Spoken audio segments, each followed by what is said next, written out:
dudes. Represents a clear and present danger to the national security of the United States. You have no idea what men are. Hello, and welcome back to Clear and Present Dudes, a podcast sponsored by St. Jude, patron saint of lost causes and police officers. For tonight, we are discussing Brian De Palma's 1987 crime caper, The Untouchables. I am delighted to introduce alongside our regular rogues gallery of Rory O'Toole and Sanya Bjorkson, Jen Lounsbury, who I believe is a distant relation of one Mr. Al Capone. Yes, hi, nice to see everybody, and I'm very happy to be here. And very, very distant, I discovered, but, you know, it's probably a good thing. Yeah, it counts. It all counts for this. Brilliant, great. Yeah, so how did you discover that you were a distant relation of Al Capone? Grandmother's last name is, or her maiden name is Tortorico, and the Tortorico Capones are very tight. Heard family stories growing up, of course, that we were related to him, but my dad is very into genealogy and everything like that. So I wish I had it. I asked for it, but he has this whole huge document about the Capones, Tortoricos, and we're in there. I was like, oh hey. So yeah, it's his 6th great uncle. So it'd be my 7th, which I believe is a 6th great grandparent's brother. It's incredible. So, that's amazing. Distant, but yeah. Distant enough that the movie doesn't offend you, that it's Yeah. showing your family in a poor light. It's also distant enough that there's no repercussions, and perhaps any living ancestors of Elliot Ness aren't going to come and fight you. So Yes. Sorry, Elliot. Cool. Before we get going, I think it's our customary thank you to everybody who's been listening so far and leaving comments and all that good stuff. To implore you yet again, if you like this, please follow it, like it, share it, do whatever you want with it. But that'd be great. Much appreciated. I grew up in a tough neighborhood. Sometimes reputation follows you. Robert De Niro is Al Capone. There is violence in Chicago, of course, but not by me and not by anybody I employ, and I'll tell you why, because it's not good business. Kevin Costner is Elliot Ness. I have sworn to put this man away with any and all legal means at my disposal, and I will do so. Sean Connery is Jimmy Malone. You want to get Capone? Here's how you get him. He pulls a knife, you pull a gun. He sends one of yours to the hospital, you send one of his to the morgue. That's the Chicago way. You just joined the Treasury Department, son. Everybody knows where the booze is. The problem isn't finding it. Let's do some good! The problem is who wants to cross Capone. Somebody messes with me, I'm gonna mess with him. You carry a badge? Yes? Carry a gun. Get your hands in the air! You're all under arrest. You fellas are untouchable. Is that the thing? No one can get to you? Hey, everybody can be gotten to. All right, then. Drive him to the station. Anything happens, you shoot first. You understand me? Well, I'll tell you one more thing. You got an all-out prize fight, you wait till the fight's over, one guy's left standing, and that's how you know who won. Just tell me, are you being careful? Careful as mice. I want to hurt the man Malone. I want to start taking the battle to him. I want to hurt Capone. This man can finger Al Capone. This man can put Capone behind bars. Well, what's the matter? Can't you talk with a gun in your mouth? They're not approving your methods. Yeah? Well, you're not from Chicago. Cool. So we're here to talk about The Untouchables. It's a 1987 American crime film directed by Brian De Palma, who directed Carrie, Scarface, Blowout, Mission Impossible. Produced by Art Linson, written by David Mamet, who wrote Glengarry Glen Ross, won a Pulitzer for that play, and The Postman Always Rings Twice, and weirdly, Ronin. It stars Kevin Costner in the same year he did No Way Out, which is the first movie we covered, Charles Martin Smith, Andy Garcia, Robert De Niro, and Sean Connery. Set in Chicago, the film follows Elliot Ness, Costner, as he forms the Untouchables to bring down Al Capone to justice during Prohibition. It is the 3rd film in which De Niro and De Palma collaborated after Greetings and the film Hi Mom. And it's also worth noting out, we're recording this pod on the 7th of December, which makes it 2 days after the 2nd anniversary of the end of Prohibition. So that was a total accident, but there we are. The screenplay is really loosely based on Eliot Ness's 1957 book, The Untouchables, where he just really gassed himself up in terms of how involved he was in all this. And the screenplay itself is massively fictionalized, as we'll go into. The Grammy award-winning score is by Ennio Morricone, but he also was nominated for an Oscar for it as well, but missed out. The film won one Oscar, which was Best Supporting Actor for Sean Connery, and it grossed domestically $76 million, which makes it twice as successful as No Way Out was, and grossed $106 million globally. I think it was the fourth highest grossing movie of the year. So cool. Right, guys, I'm going to hand it over to you guys. What was your experience of the movie? Forgot how good this film was, honestly. I forgot how violent it was as well. I forgot how just there's so much gore. Emma said there's a lot of brain matter in this film. Like, there's a lot of brutal headshots. There's a lot of people's, like the back of the dome getting blown away. And just to address the infant girl-sized elephant in the room, the film begins with a small child just being fucking destroyed by an IED that's just fucking picked up, and it's like, it's not even kind of like the film, it's not even kind of, oh, there's an explosion in the shop and then in the rubble they find her and it looks like she's barely wounded but she's dead, but it looks like she's just sleeping and there's some dirt on her cheek. It's like, no, she's evaporated, she's atomized. They're picking bones out of things probably after that, and it's like, fuck, this film sets out its intentions. This film sets its intentions out. It is just, you've got this score from Ennio Morricone that isn't just a cop movie score, right? Like, it's a bit dangerous, it's a bit sexy, it's a bit off-key and horrorish at times. He's pulling in all his background of everything from giallo to, horror stuff and that as well into this. Just fucking, a detective movie's score needs not be this good, yet it be one of the all-timer gunfights. One of the all-timer gunfights, almost 10 minutes of build-up, of tension, and then just brutal violence, much of it in slow motion, much of it absolutely balletic, and yet utterly violent. I love it. It's class. It is an all-timer. It's like, it's brilliant. Some bizarre choices, I think, as well in this film. Some bizarre scenes, some stuff that needn't be in there, and I cede the floor to the rest of you guys for your opinions on this film. Right. You've brought up like 5 things there that all need to be talked about. No, it's cool. So the first one, the score by Ennio Morricone. Yeah. Mate, I couldn't agree with you more. An absolutely phenomenal score. Yeah. I like it for a handful of reasons. Obviously, Ennio Morricone, legendary filmmaker, soundtracks hundreds of films, loads of Italian films, 8 Sergio Leone films, The Thing, loads of stuff. Once Upon a Time in America, Chef's Kiss. Anyway, what I love about this score is he takes, right, the film is a gangster movie, right? But it's kind of like a Western as well. It's kind of like you've got like the corrupt town, and none of the people can be trusted because they're all corrupt. There's the bad guy who's in charge of the town, Al Capone in this case, and he's like the white hat, like out-of-towner U.S. Marshal federal agent guy who's going to come in and tidy it all up. Obviously, he's the Treasury Department in this case, but he's like the white hat, and then he's getting he's rounding up a posse of like his own good guys, like Yojimbo or the Magnificent Seven. Yeah. That kind of thing, right? And to do that, like, obviously Ennio Morricone is like the sound of a spaghetti western, right? He is the guy who came up with the sound of a spaghetti western. Yeah. And it would be really easy for him to have just done that again, right? But he doesn't. He takes little bits. So there's like that honky-tonk player piano sound that he uses for the piano in the movie. So like Al Capone's doing the down, down, down, down, down. Like, that's all done with like that kind of slightly detuned honky-tonk piano. Yeah. There's like a soprano saxophone that sounds a bit like a harmonica in there, which is awesome.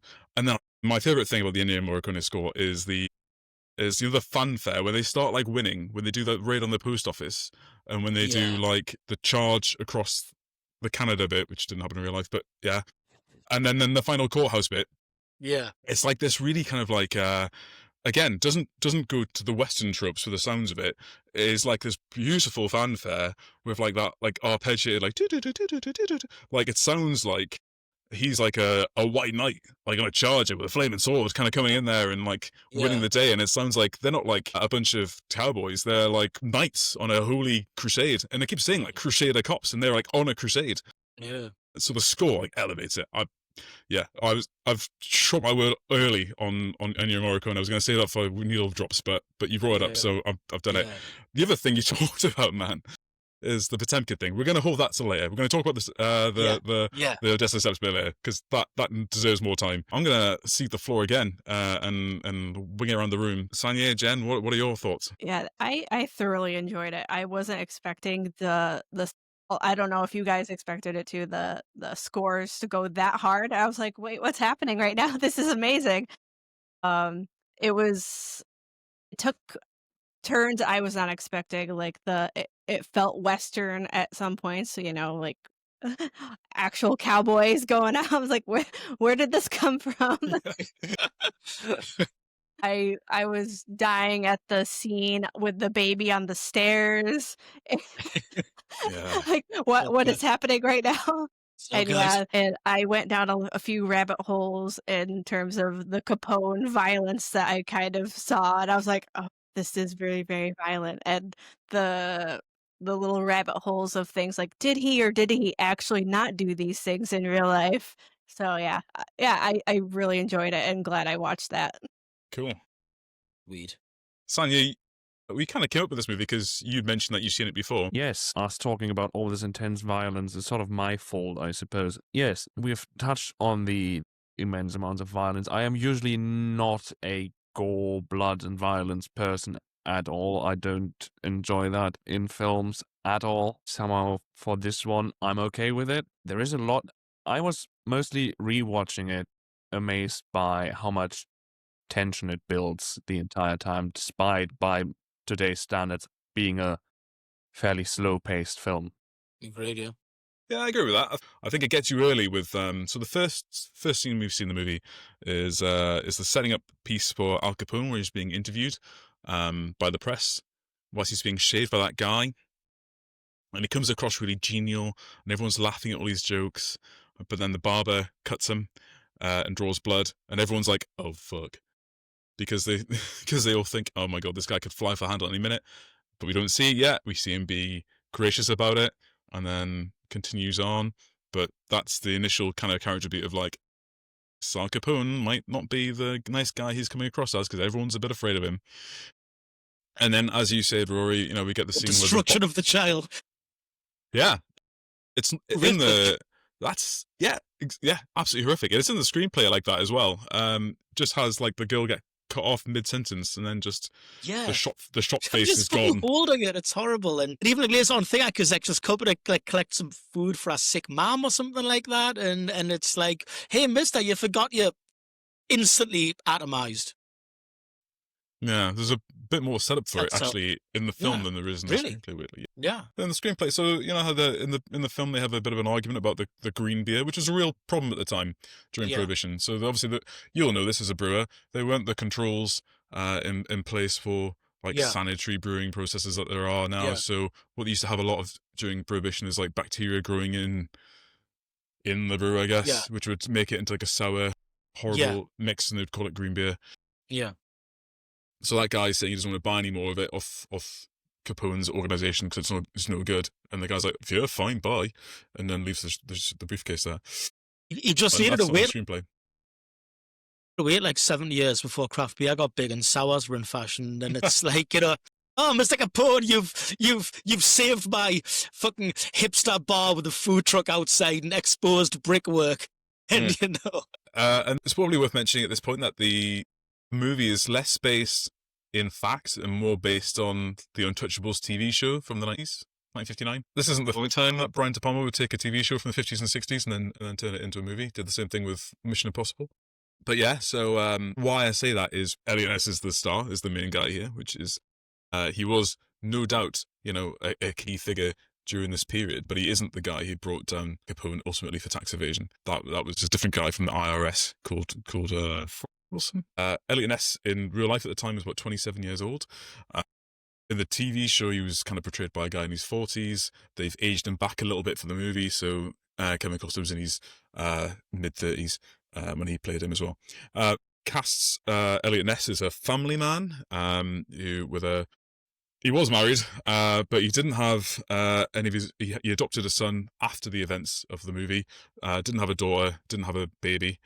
Ultimately, got married 3 times in his life as well. The wife in this, played by Patricia Clarkson, isn't named. She's just called Wife of Ness or something in the credits. That's the screenplay. That's indicative of the 80s. Yeah, the screenplay calls her Catherine, which is not the name of any of his wives in real life. So yeah, they've kind of changed. So the real guy was apparently a bit of a flirt. After Prohibition was lifted, became an alcoholic. Just like, which is not a character judgment necessarily, but the whole sort of family man piece is just not the same.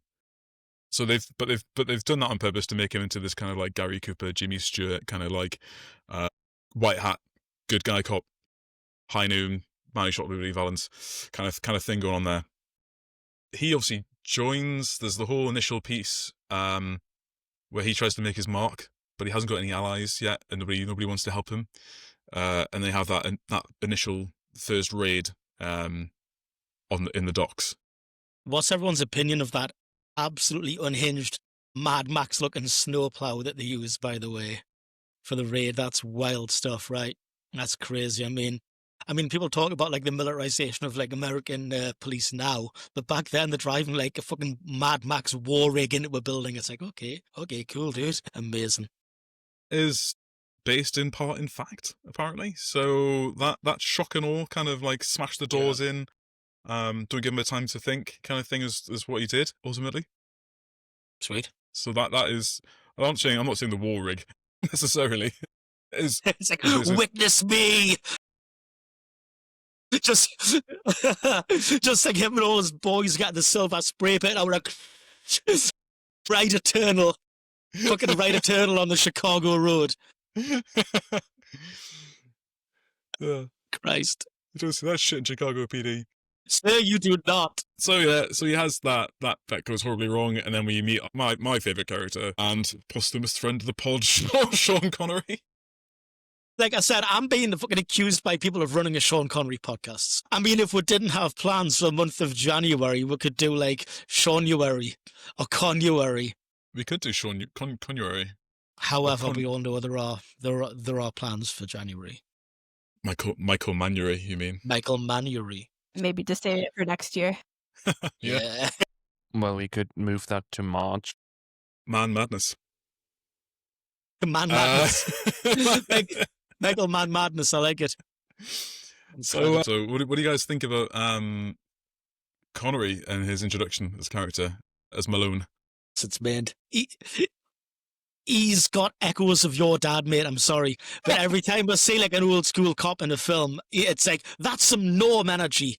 Especially in that mental Edgar Allan Poe film, The Raven, when there's a cop in it who looks like your dad. He's got big Norm energy, he does. Proper fucking heartbeat cop, kind of man. Does, yeah. Yeah, exactly. He's got Norm energy. Is that why I like him so much, do you think? Yeah, it's why. Remind me not to piss off your dad. As if you need any further reminder. Yeah. Jesus Christ. Fair enough, but... Yeah.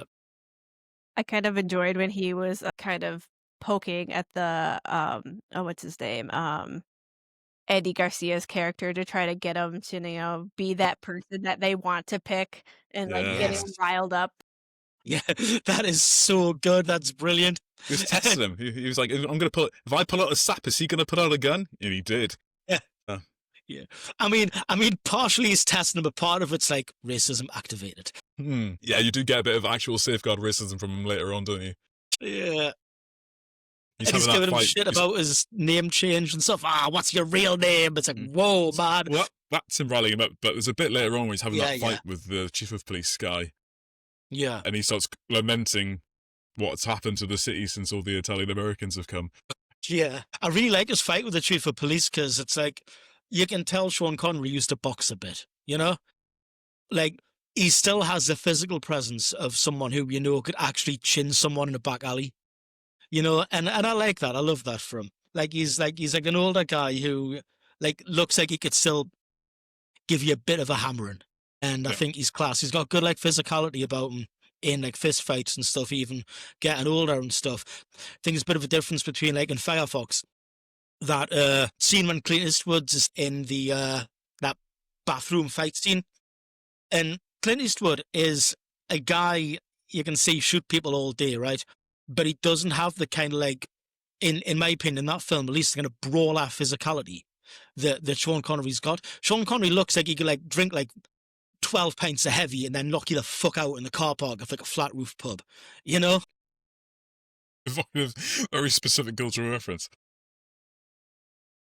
Absolutely. And I had to laugh too because it's I don't remember who said it or the quote, but they called him like the Irishman, and I was like, that's not an Irish accent, but you know. Yeah, he's really not. Yeah, God. Yeah, that's like, I saw a really great review in like the notes, the Bureaucracy section. I'm dead happy Jen mentioned this because obviously I'll save most of the funny stuff for the end, but one of the reviews is along the lines of Sean Connery is a Scottish actor playing an Irish American cop with an accent that belongs to none of these countries. I mean, it's like Sean Connery refuses to compromise with this accent. No, Sean Connery just refuses to give a shit. I mean, he's class, but it's like the voice is like the last thing on his mind, you know, like he's... So I'm going to drop my Sean Connery trivia at this point then. So Connery, as we've talked about before, gets really deeply involved in his characters and is not afraid of giving the director's notes. Yeah. So when they were putting this movie together, this is a genius thing that they did. And I think they got nominated for an Oscar for this, but didn't win it, which is mental. But they got all the costumes are by Giorgio Armani.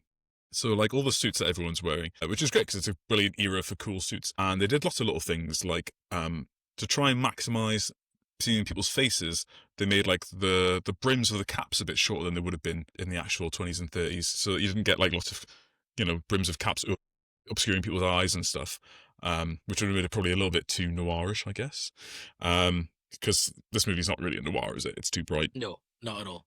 But Sean Connery was like, I'm not going to wear any of that. I'm going to wear what I think I would wear as a working class cop in Chicago in the 90s, and then came up with his own outfit. And as you can see, he looks distinctly different from the rest of the guys. Because like even like Andy Garcia's like brown calfskin jacket thing is an Armani piece. That was the Sean Connery fact. No, you raised a really good point about just how everyone in this film looks like the coolest motherfucker alive, pretty much. I mean, it is incredibly well costumed, I guess. Giorgio Armani, man, come on, it's like goated. And I had a feeling that Sean Connery might have had something to do with his own outfit because his wardrobe does look quite different. It also gives us more kind of, I guess, backbone to my theory that in Meteor he was just wearing his own clothes from home. What I'm surprised by, and I thought that Sean Connery might have had more impact on the dialogue for his character, because his character has a really unique meter, and he doesn't talk like anybody else in the film. Yeah. He's full of like all these little idioms or things that he must have say all the time. Mm. So, you know, like the first rule of law enforcement, go home, and all that kind of stuff. Or yeah, go home alive kind of thing. Or stamp your feet to stay warm, and you know, all that kind of stuff, and all that kind of thing. But that's all in the script. The one big change that Sean Connery did do, and this is a pivotal change to the movie, by the way, I think, in terms of like creating an iconic scene. So the scene where he enters the blood oath with Elliot. Yeah.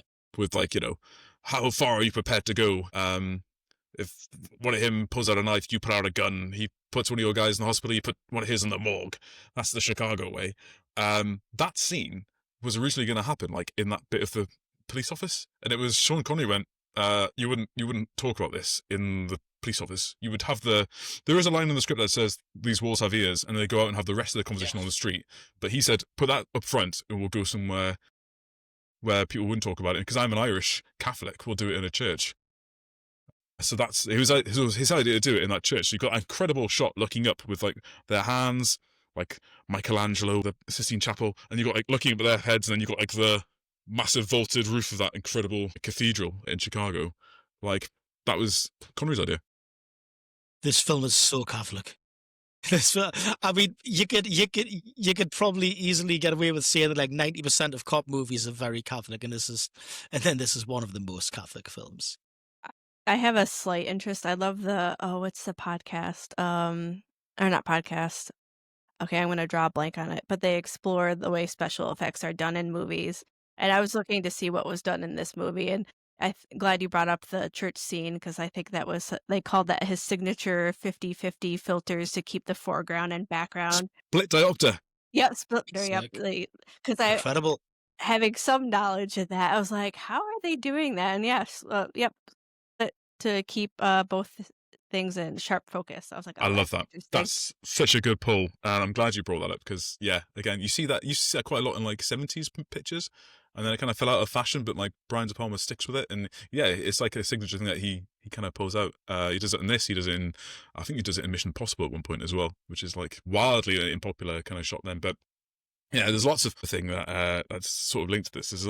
In this movie, there's a lot of shots looking up at people from a Dutch angle, and then you see the roof of the ceiling of the building they're in behind them, which you don't see very often. But because they use lots of brilliant real locations in Chicago for this, so like you get it. You get the vaulted roof in the cathedral. You get that beautiful ornate roof with like the chandeliers and stuff in the Lexington Hotel that Al Capone's in as well, when he's, when he confronts him on the stairs going down, and also the Opera House where he's doing these little bits of the press as well.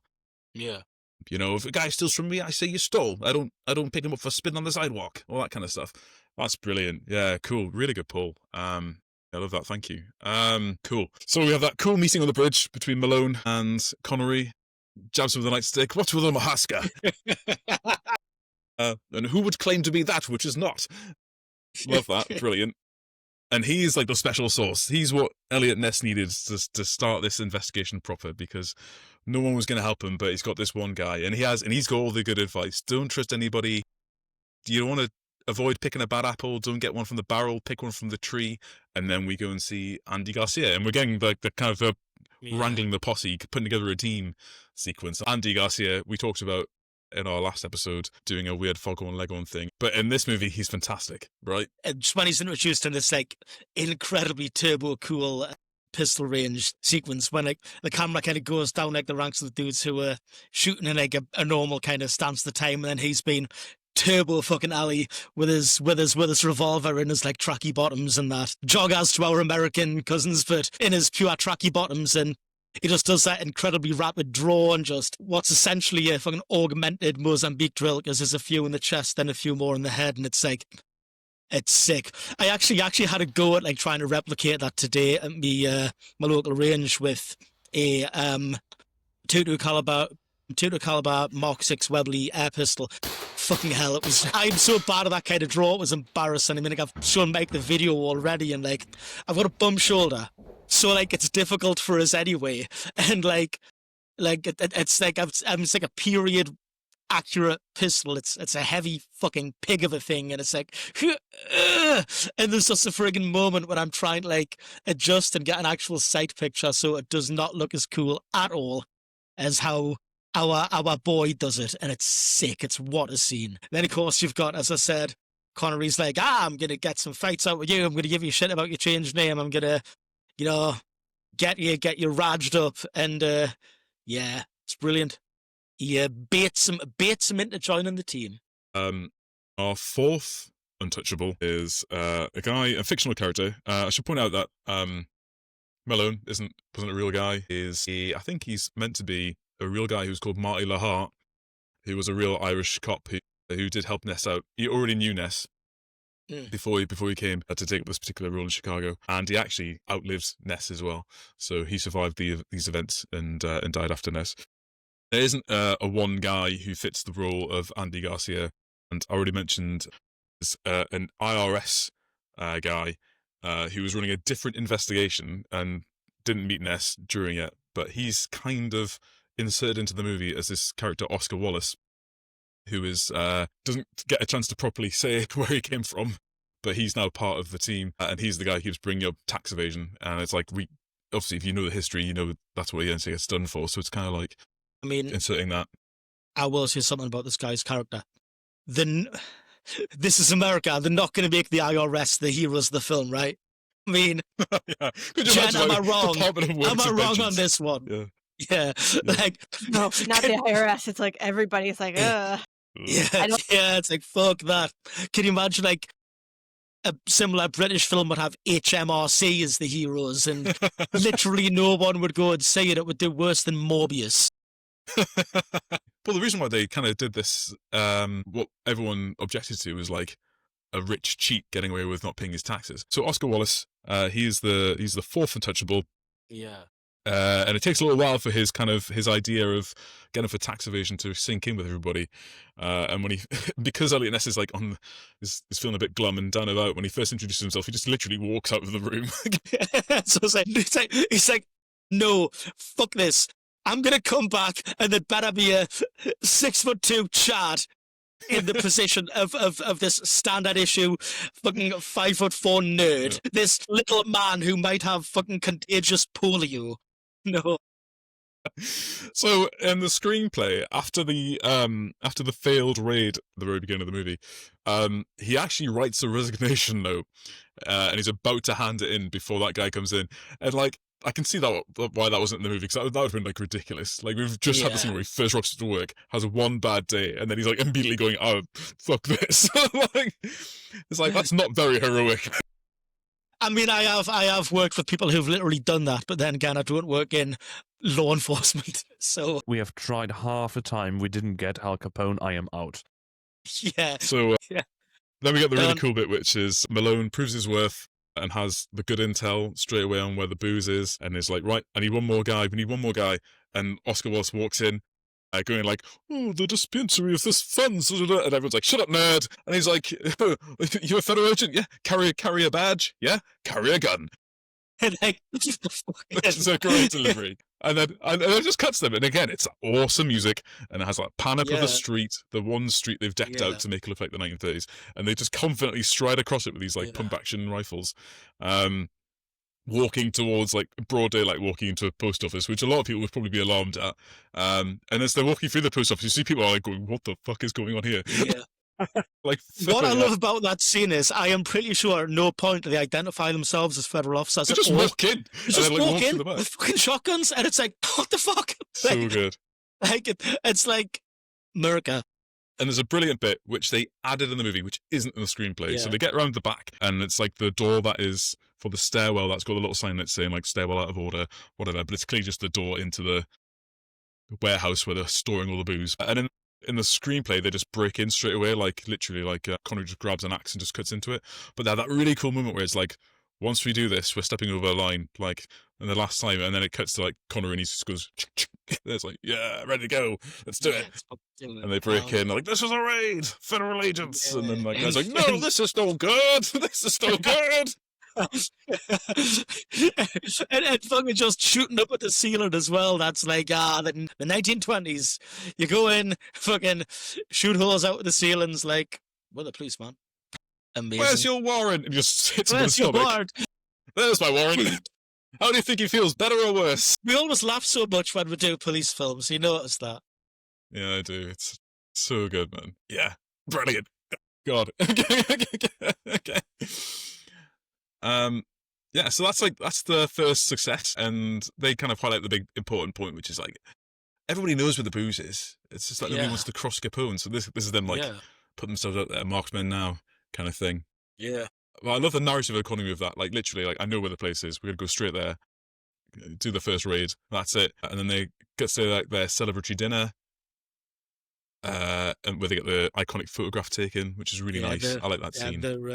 It is class. It's nice to see it working out. Look now, everyone's enjoying themselves. And it was, Well, works do when there's no fucking drama. do you know why? No drinking. There we go. There we go.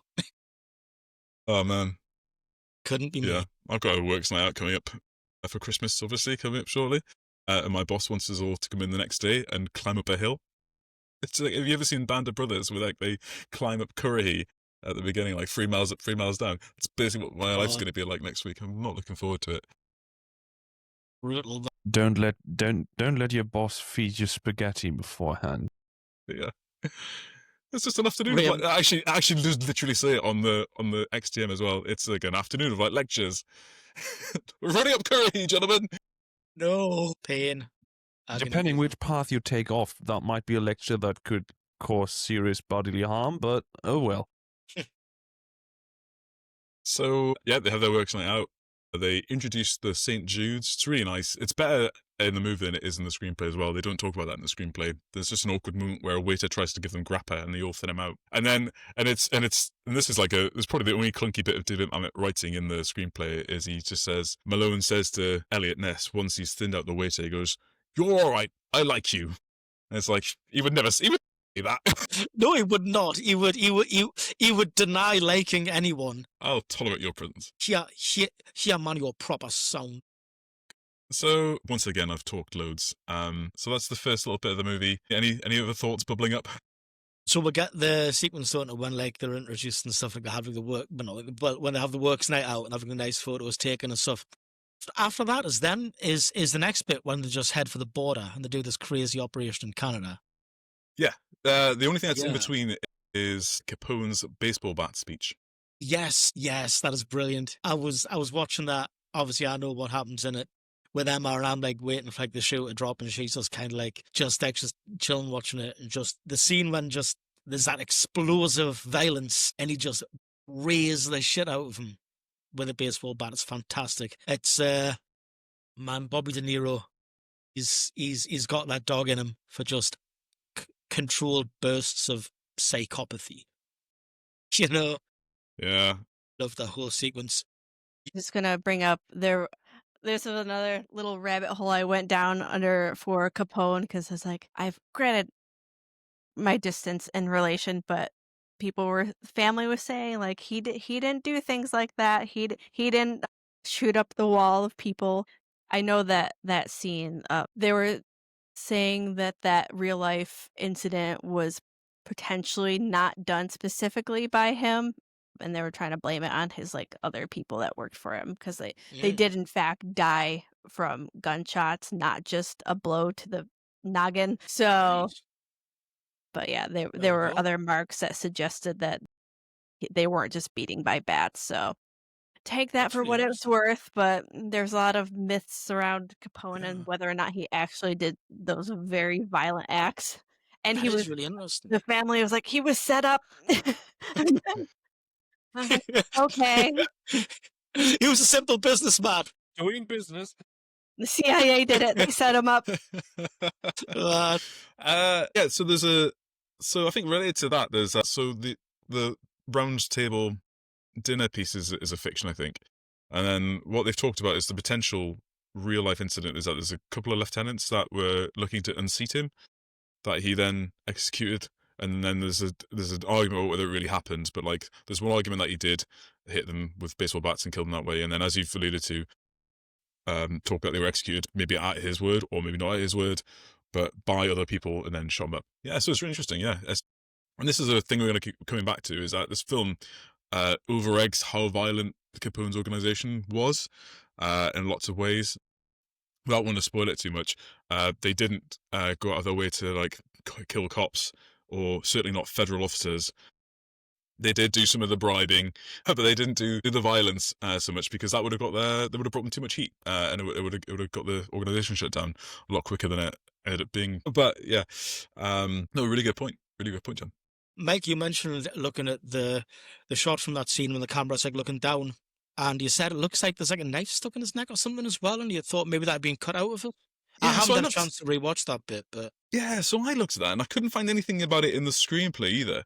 As the shot then goes into an overhead and then pulls out, classic Brian De Palma crane shot, and as he's doing it, it looks like he's got like a knife, like a brown wooden handled knife, which is like at odds with the silverware on the rest of the table, like sticking up his neck. You don't see anyone stab him or anything, so it's kind of like, yeah, weird. I don't know. I thought that was his cigar. There you go. It probably is a cigar. Myth Thanks busted. you, sang it. Myth busted. Myth busted live on Clear and Present Dudes. Fucking I'm not get going to it. delete This it. I'm going is- to keep it in. I'm going to keep it Do in. I'm not, not afraid yeah, to man, be... yeah, man. Do not delete it because, like I said, this level of integrity and investigation and deep thinking is why we boast tens of listeners. And then, speaking of things that didn't happen, they go to Canada. Split. Yeah, so they never did this. It's an invention, but I like it because it again harps onto this kind of like it's a Western vibe because they're all on horseback and hats and leather jackets. It's really cool. Yeah, it felt like we switched genres for a second. I was like, wait, what? Yeah. I'm like, you guys just wanted to do horses and guns and ride around. I just remember watching that man going, they're on horses now. They're on horses now. I love how they're all adept horsemen as well, even like the little like nerd guys like able to ride a horse. And it's like, I mean, I guess the only other option is from like riding pillion behind like Sean Connery with his like arms around his waist or something. but like, I mean, I just love how these guys are just so absolute super cops. Of course they can ride horses, of course. They have this operation to coordinate with the Canadians, right? And the Canadian Mounties, like, do they like go before they should and just ride in and start like shooting? Like they just like start laying down fire, right? Mm-hmm. And it's like the age of the officer leading them and the time this film's set in. He was definitely in the Canadian forces in World War I doing war crimes, right? I mean, that look in his eyes, he's like, yes, back in the saddle. He doesn't approve of the methods. Yeah, yeah, back in the fucking saddle, lads. He's just like painting German faces mentally over all these Americans he's shooting. It's like, Yeah, so I think the Royal Canadian Mounted Police get a bit of a raw deal in this movie. They're kind of shown to be a bit silly, and that particular captain is shown to be a bit of a buffoon, isn't he? yeah, like he just goes in and starts shooting stuff. He doesn't listen to I mean, he's briefed on what to do, and then almost immediately doesn't do it. Yeah, and he also briefs as well that surprise is half the battle, and then he gets shut down by Kevin Costner, as Elliot S, who's like, I don't know what his credentials are, but he was like, lots of things are half the battle, losing's half the battle. I want to think about all the battle. And it's like that doesn't mean anything. Good grief, man. Like what you've just said, it's words. They are words. They don't mean anything though. It's not a coherent thought. Like that's not written in Sun Tzu. I was about to say Elliot Ness talking like he's read the Art of War a couple of times. That's but, like, your close. Not taking anything in from it really. Yeah. Yeah, but you're right. So the Mountie officer fires from a pistol at range. At massive range. He's just happy to be involved. I mean, he's the opposite of the polite Canadian. He's just an angry, heavy-set, mustachioed man who's just popping off needlessly. He's not going to hit anything. He's just having a good time. Speaking of members of the Royal Canadian Mounted Police who had involvement with the city of Chicago, Constable Benton Fraser wouldn't have done this. Due south. That's the way I'm going. Jen, have you heard of the TV series Due South? Maybe. So my wife is American, and she wasn't familiar with it either. But I thought maybe that's because she's from Texas and it's the South. But it turns out, guys, that's like a British and Canadian thing, and the Americans don't have it, even though it was set in America. Shit, man, that's wild. Yeah, so it's a TV series. Yeah, I just pulled it up, and yeah, I've never heard of this. Yeah, it's epic. Yeah, wow, is it worth talking about it very briefly? That's a Royal Canadian Mounted Policeman. His father is also a still active serving mounted policeman. Gets murdered by some people or a person who's tracked going back to Chicago. So therefore he gets a secondment to Chicago so he can solve his dad's murder. He's helped by the ghost of his dad throughout, and a deaf wolf that he owns. And he teams up with a local Chicago PD detective called Ray Vecchio, who's a bit of a sleazeball, but is great. There you go. That's it. Brilliant show. Watch it if you can. Yeah. Anyway, back to the movie. I know when you first mentioned it, I thought you meant Brandon Fraser. I was like, wait, what? Oh no, the character's called Benton Fraser. Benton Fraser, yeah. Played by Paul Gross, Canadian actor. Anyway, right, so they have a big shootout. Our guy Oscar is brilliant goes mental with the riot gun. So good, man. He goes on just this absolute fucking I love the trope of like the little guy starts kicking off and he just does this mad, virtually suicide run across the bridge, shooting from the hip, dropping people left and right, runs out of ammo, and then just, incredible. God bless him. It's He even really better in the went for it. screenplay. In the screenplay, after that happens, he pulls out a pistol and shoots a man in the back as well. Oh, that's absolutely class, man, honestly. It's like, wow. Oh, that should have been in the film. He should have switched to a sidearm and just mag-dumped some guy in the back. Oh, beautiful, beautiful. So they capture a guy called George who is carrying a ledger, and they go to interrogate him in their little cabin, but he's a hostile witness. Or He's is not not cooperating. cooperative. But before that, we didn't mention it, but before that, there's another guy that tries to seek refuge in that hut that Elliot has to kill. And so there's a dead body outside, and during the interrogation, it gets a little bit heated. Sean Connery slaps him around a little bit, gets told to go outside, and then he does some improv. Just absolute. I mean, that's like offense-wise, that's abuse of a corpse, right? I mean, that's like even in the 1930s, that's probably like lose your job territory when he just picks this guy's dead body up, interrogates it a bit, and then blows its already dead brains out over the window. It's like, good grief. And that now that's the Chicago way. So Pauline Kael, the film critic, said that this film was a bit bland because the good guys were too good and there wasn't any grey like morality in there. But I would argue that is a little bit dodgy. And there's a bit towards the end of the movie where Elliot Ness pushes a man off a building before due process has taken place. I would say that's also a little bit morally grey. I would postulate that Pauline Kael didn't watch the whole film. Possibly. I like Pauline Kael for a lot of her work, but I do disagree with her on this film, and I disagree with her tremendously on Raiders of the Lost Ark as well, which you didn't like. Yeah. But, I know, it's like, I mean, Sean Connery's entire character is like, he may as well be wearing a sandwich board over him, which is like, things are grey in my world, not black and white, Mm-hmm. Like, he's like a do what you need to do to get home safe kind of thing. And if this means blowing the brains out of some dead body, fine. Mm-hmm. It's brutal as well. It goes to the most gory thing he can do as well, which is like, blowing his freaking brains out. A very, very quick diversion of TV. In the TV series Ripper Street, in one of the first episodes, the first season, there's a plot when so Ripper Street's like, if people haven't seen it, it's like a police procedural set in London shortly after the Jack the Ripper killings, based in the same like police kind of precinct, I guess, which was involved, like specifically, I think H Division, which was the specific like area on like the specific precinct, I guess, station house in Whitechapel, which was involved with the cases. And there's this kind of character gets arrested in a brothel and he kills himself out of Victorian shame. And there's this like other case going on, and like this guy's like killed himself in the cells, but like the main guy whose name I've forgotten, the actor, and his like sidekick, Jerome Flynn, have to interrogate this other dude. So Jerome Flynn gets this guy's dead body, fucking hangs it up by its wrists from the bars in the cell, and just beats the shit out of it, just beats the brakes off this dead guy. And it's like, I don't know if blowing a dead body's brains out is worse, but it probably is, because it's like you're making that a closed casket funeral, right? I mean, I don't know what's worse, just like chinning an already dead guy, or just permanently, irrevocably disfiguring a dead guy, right? So yeah. So it's interesting. Massive grey morality. So this is like, right, the act of it certainly is. I don't know if the film treats it like it is. This is like the midpoint of the script, right? Mm.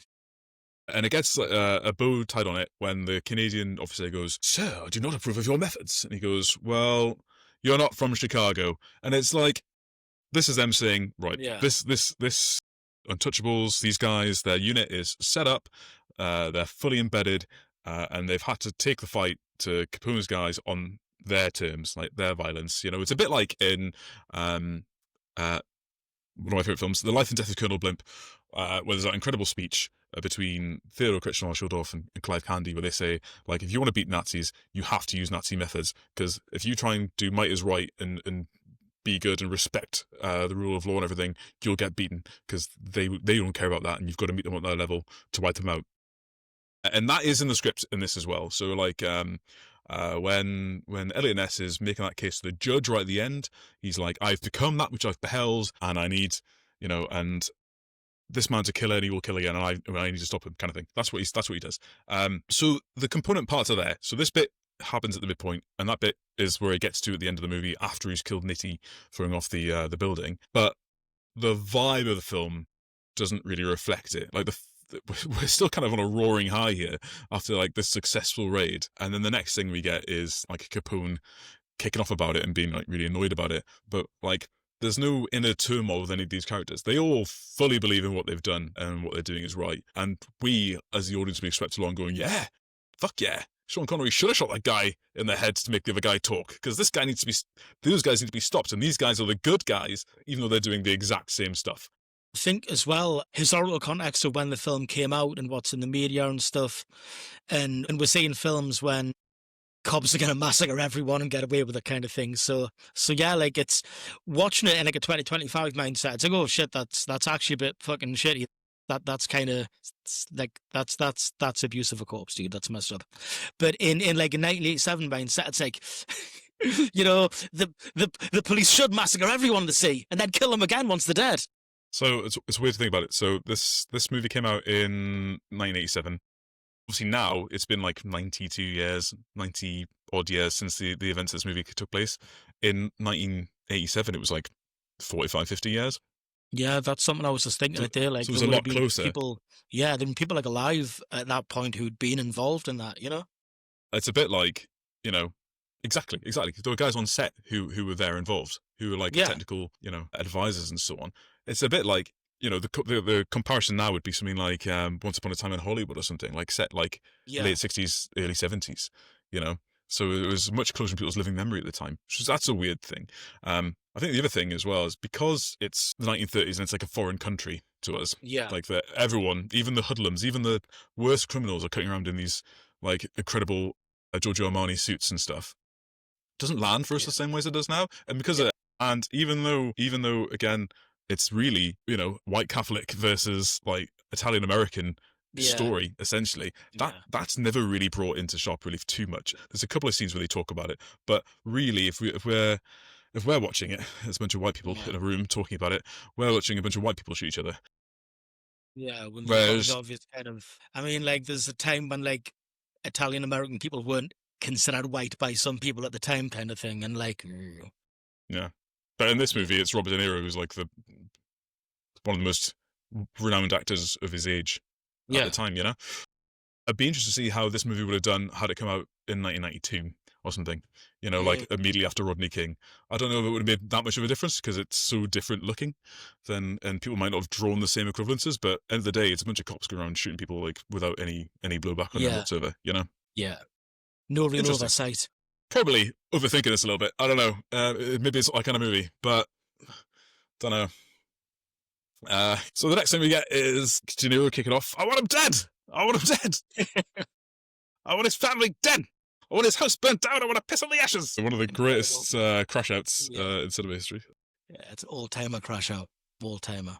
Now is a good time to talk about Elliot Ness's wife. We mentioned it already that she is basically not a character. Yeah. This was like I say golden age in scare quotes, time for like the wife of the main guy character being a thing and just not getting any characterization. She has this is Patricia Clarkson's like first cinema debut in feature film, but it's an utterly thankless role, isn't it? Like she's a great actress, capable of so much more, and she just gets to be like the sort of mooning and like, oh, I miss you, and oh, you're great. Maybe you could come back into my room and brush my hair. It's just like I mean, this film's like so powerfully Catholic that he gets her pregnant just by her saying, "Do you still have some energy left?" And then like about 20 minutes later, there's a baby. No, it's like she has done dirty. I mean, she's barely done it all by this script. She's hardly in the film, and it sucks. It's like you said, really good actress. So it's kind of up there with. This is the first film we've done, I think, when she's just credited as the wife, right? I mean, it's actually just credited as Ness's wife is what a credit is. So we've had two films now when the president of the United States is credited as just the president. And this is the first one when a major protagonist's like wife is just Ness's wife. That's kind of messed up, man. We shouldn't keep a running tally of this because it's a bit sad. So the next thing we get in this sequence is the brutal slaying of George, who agreed to testify, and Oscar Wallace in that service elevator. Yeah. This is probably, I don't want to put words in anyone's mouth here, but this is probably one of the more violent sequences. I think it's probably the one that's most shocking to me. But I'd like to hear anyone else's thoughts on that. It's pretty grim. Second film in a row when there's a very fatal firefight in a lift/elevator. Because obviously Smoking Aces had that amazing one, which wasn't a one-sided firefight. It's like this one is. You just see brutal executions carried out by Frank Nitti. Shooting that poor nerd lad in the face, man. It's cold and it ends in just the absolute violent desecration, blood on the walls with touchable and stuff, and it's the way it's shot, like just in general, the camera work at like the opening of that scene, and the camera shows you that it's Frank Nitti who's got into the lift and he's got a police uniform and he's the T-1000. I mean, sorry, he's the yeah, they just get utterly erased. It's brutal.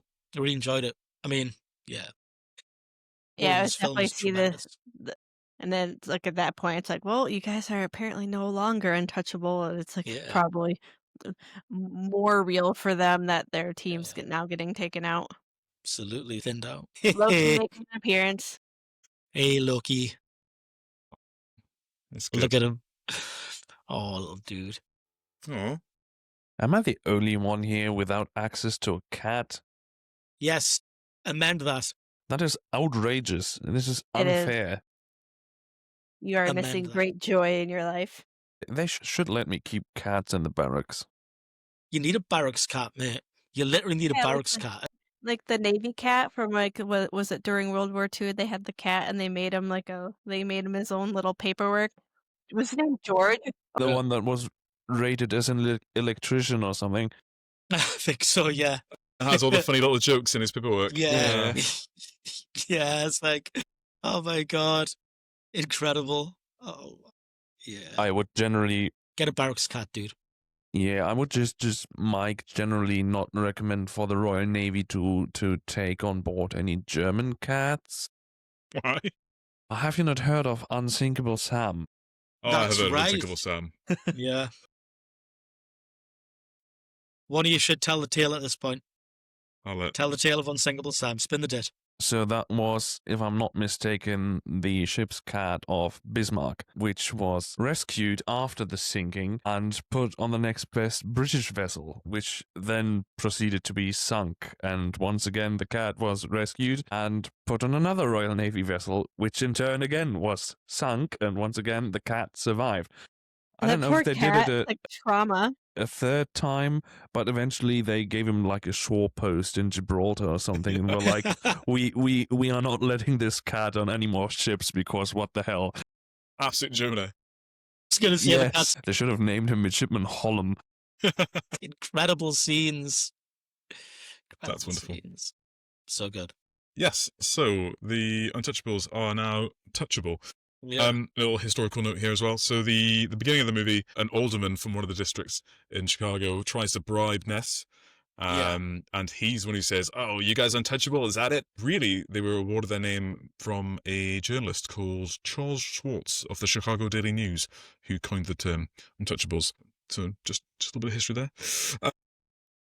This is kind of where you start as. Sorry, this is kind of where like it starts like infer more about like the kind of corruption that's involved in like the kind of police end of it, isn't it, as well? Because first of all, like you see, like someone looks out and sees one of the cops has been killed, which is then allowed Nitti. And I said Nitti to get the uniform and stuff or whatever, and then like it's sort of like it all kind of like homes in on the chief of police and how he's dirty, and then we'll have this like kind of showdown between him and Sean Connery's character, which I think's mint. I think it's a great scene. Yes, exactly as you say. So Mike Dorset is the chief of police, and it's implied, it's a lot more clearly inferred in the screenplay that that Malone and Mike came through together at the same time. Yeah.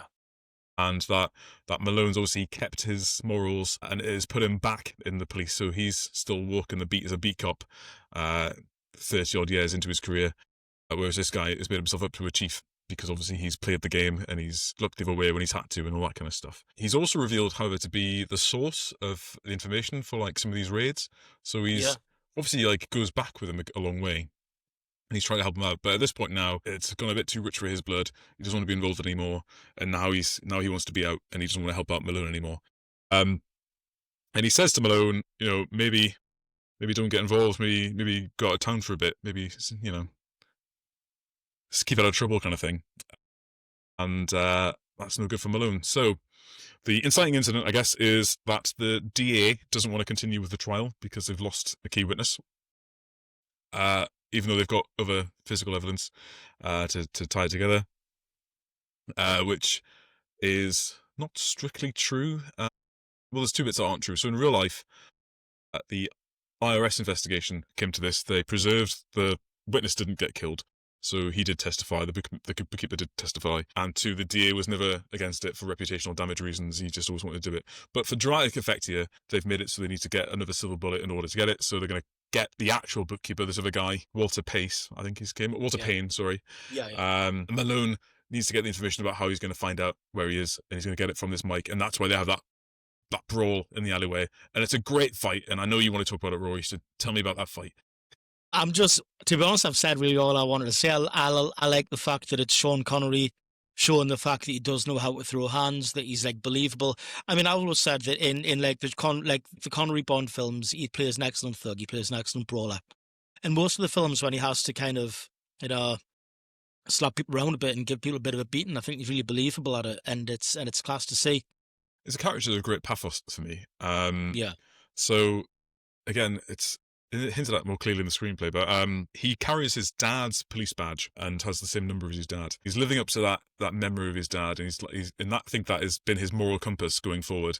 He's thinking like, what would my dad have done? My dad wouldn't have went to bed with all these Italian Americans and their organized crime. He would have told them where to get off. So you can see that he's been married but isn't married any longer, and we don't know that story. We learn precious little about him. In fact, Elliot Ness doesn't even say his first name in the whole movie. So he's Jimmy Malone, but you never get a James or a Jimmy out of Ness. So we learn precious little about him, really. Just that he's been around the block a bit. Yeah. And he's a hard man, and he's probably got quite a lonely life, and he obviously lives in quite a austere apartment on his own, So when he's doing this, he's putting himself out on the limb, and he's agreed to do it, and he doesn't care about the consequences anymore. And then now he's having a fist fight with the chief of police in this alleyway, bathed in this red light. And it's like, this is like his final kind of, we don't know it because we haven't seen him get killed yet, but this is his final big hurrah, really. This is his final big contribution to the war effort, Yeah. So he has this fight. It's really physical, really brutal. Yeah. They both take lumps throughout of it. Yeah. That guy pulls a bit of loose wood, starts hitting him with a bit of wood. Forgot all about the wood being used on him. Shit. Connery fights dirty as well. He kicks the guy in the pods to get the other hand. He's a brawler. Like, he's a fucking brawler, as he is wont to do. So. And he's like, are we going to keep going around the houses here, or are you just going to give me what I want, basically? I was genuinely worried in this scene. I was like, is he going to kill that guy? Yeah. I thought it was going to go there. Hell yeah. Yeah. And, and like, if there's any character in this movie that could have done that, it would have been Malone, Yeah, 100%. Nobody else in the film is a beat people to death kind of guy. Well, sorry, nobody in the police side of things is a beat people apart from the guy who we see beat someone to death. Yeah. Malone's death comes shortly after this, doesn't it? It does, yeah. So Malone leaves a message for Elliot Ness to go and speak to him straight away because he knows where the bookkeeper is. But before Ness can go and see him in person, Malone is assassinated, essentially. And you have that fantastic sequence where De Palma's used a Steadicam operator, but instead of it just being like an ethereal presence floating through a space, like, and this is a good thing, like it was used in The Shining, really, really well. Yeah. Instead of that, it's a person walking through space, and we're looking through their eyes. And he does this a few times in different movies, and it's really, really well done here. And the way he hammers at home is that you see the hands like manipulate stuff. And I don't know how they did that. If that the camera operator was doing that himself, if De Palma was operating that camera and doing it himself, which might have been the case. Yeah. Yeah, it's almost as if the scene's been ripped from a different style of film. It's just these moments when it deviates a bit from like a like detective movie kind of thing. This is one of them. It's fantastic. Just as kind of the kind of slow and sinister pace of this like home invasion, and it's excellent. Sit there in silence and watch this happen. It's fantastic. It's really menacing as well. Like you do generally, again, it builds attention, and this one builds tension in lots of different ways. Yeah. But yeah, that's one of the more exciting ones. It reminds me of a film that came out by Steven Spielberg last year called Presence. Did any of you guys see that? No. It's like a ghost story about a family who move into this house, but the house is being occupied by a ghost. And Steven Spielberg operated the camera himself a lot of it, and it's just him walking around the house basically, and people are having conversations and stuff. But it's not shot as if it's not like a bunch of different setups. It's like it's all through the point of view of this ghost walking around the house. It's an okay movie. It's a really interesting experiment. That's cool, man. But it's a whole movie basically of this sequence. And then you get the guy who thinks he's got the jump on Malone, or we're led to believe he has, and Malone pulls out his sawn-off shotgun and chases him out of his house. But sadly, that's the trap he's walked into. Yeah, that's the setup, and he gets a significant amount of shots to the chest from Frank Nitty's Thompson gun, and damn man gets set on the pathway to meet St. Jude personally. It's funny because the Chicago way thing, right? He pulls a knife, you pull a gun. Malone's got his shotgun in his hands, and this is the one moment when he deviates from the Chicago way, because from all of Malone's character, you should think there's some guy in his house with a knife. Malone's going to give him both barrels and then, just say, come and get a van to take away this body, and then just do a few Hail Marys or something. But this is the point when, like, he kind of deviates almost from, like, the way he talks about, like, living his life and working as a cop, And this ends up with his destruction, which I think is interesting kind of writing. I'm not sure I fully, like, understand what's going on with him, like, the character, because, like, the character that was shown of him is just going to give the guy both barrels and then maybe reload and shoot him again, because, Yeah, it's almost like a necessary sacrifice for the state of the screenplay, isn't it? Because it's back end of Act 2, kind of everything's gone bad.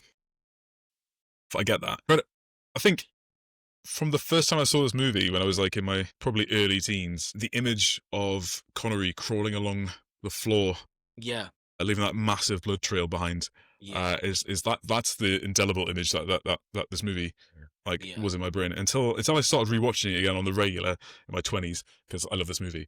Until that happened, like that was my one core memory of it, and then I picked it up again. But horrific. I don't know if a human being would be able to do that, take that many rounds and then make it that far. And rip to everybody else who's eaten half of a Thompson gun's drum mag at least to the chest, but Malone's built different, right? But they have to have this scene when he's bleeding out and dying in a strong Irish-American coded fashion, which is then juxtaposed to Al Capone going to the opera and crying at Pagliacci in a weak, girly Italian-American mode. It's like... It's like... This film has opinions. Until he's told about it, and then he starts laughing. And it's like, oh, it's grim. Yeah. Yeah, that is grim. Ness and Stone finding Malone's body. Yeah. As he's still alive, he's still alive. And he's going for the... he's going for the St. Jude, puts it in his hand, and he just throws it out of his hand, and he's actually, his final act. His final act is telling them where the bookkeeper's going to be. Yeah. That's enough. And his final words as well, he kind of barks them out. The music starts swelling really, really high at this point. So you don't properly hear it. And he's coughing up loads of blood and stuff. But he gets his final words are, "What are you prepared to do?"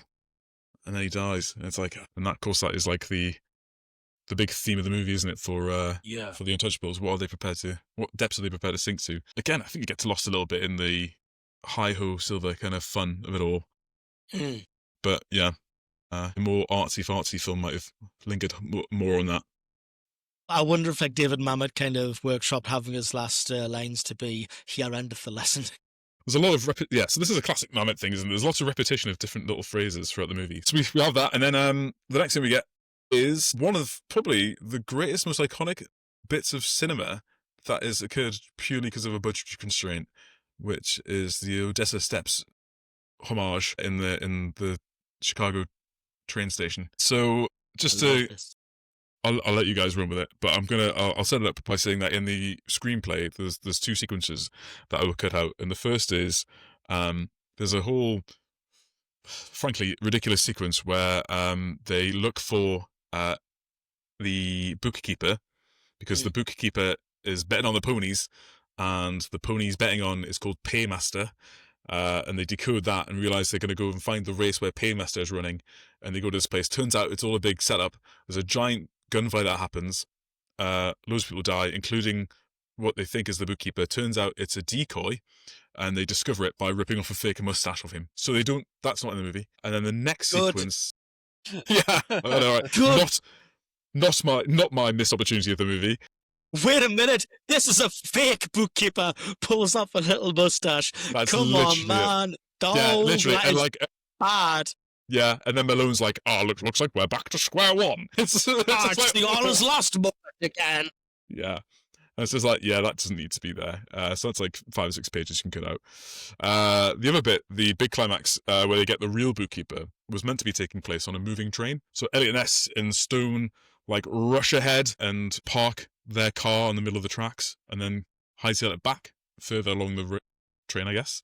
This doesn't make much sense. And then they hop onto the train as it's moving and fight their way through the carriages to get to the bookkeeper. And on the train is like a priest and some other civilians, like a small child and stuff. So it's not quite the same. Neither of those sequences, I don't think, would have worked quite so well as what we get in the final movie, which is this single location, really clear geography of what's going on, amazing sequence in the train station. You know, as homage is Battleship Potemkin with the baby stroller going down the steps. But yeah, Rory, this is definitely your wheelhouse shootouts. So I'm gonna hand to you and everybody, please. Yeah, this is so my wheelhouse.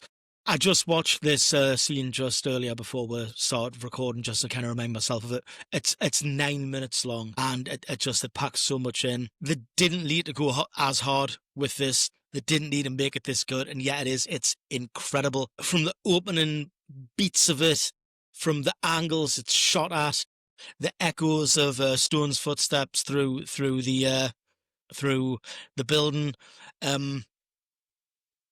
Ness getting himself in that kind of like essentially kind of overwatch position, and then you start to see people coming out, and then there's and then there's the old woman with the baby thing, and it's like, he's got to be the crusading good guy, so he's got his fucking shotgun under his jacket, and he's just bringing this kid up slowly, and like the mom's like, "Oh wow, you're so nice," and he's just not saying a fucking thing, because like he's like, "This is bad, this is really bad. Why the hell am I doing this, man? Why the hell am I being a gentleman at this point?"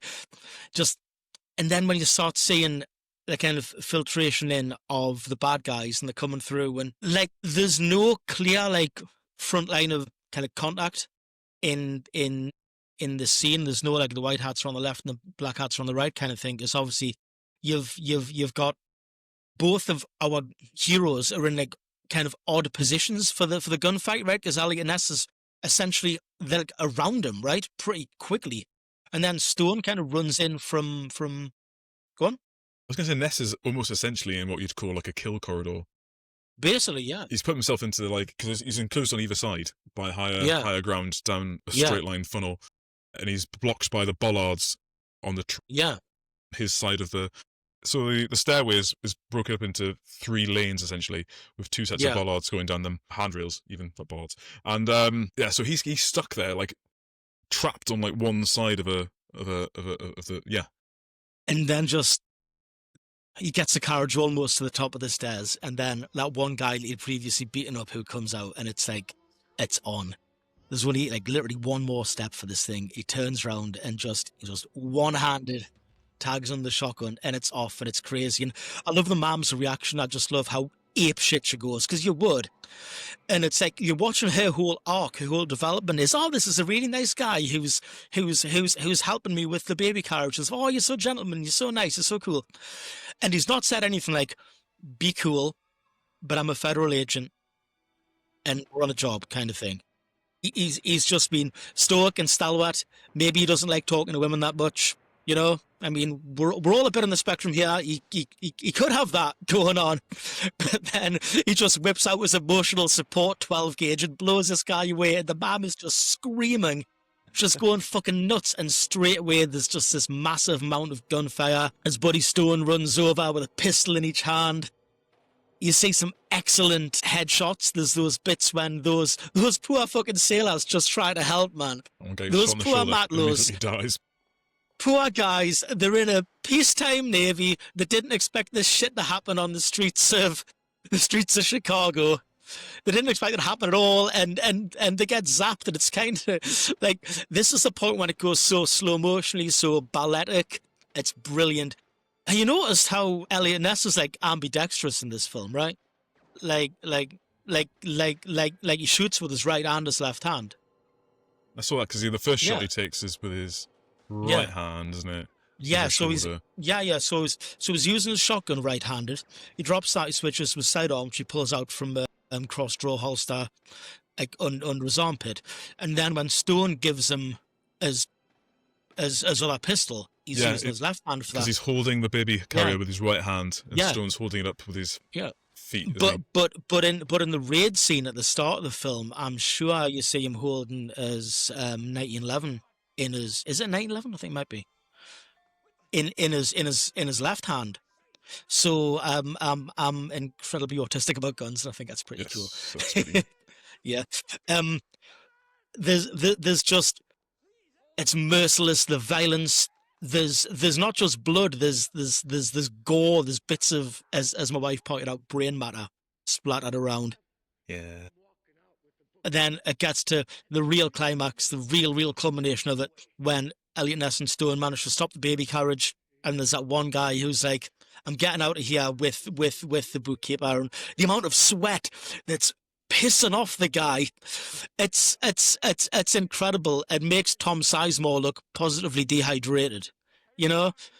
Like I mean, this second time I've referenced this now, but that video when Papa John Schnatter was like having his crash out, and he's like, these people don't know pizza like I know pizza. I've had like 31 pizzas in the last 28 days.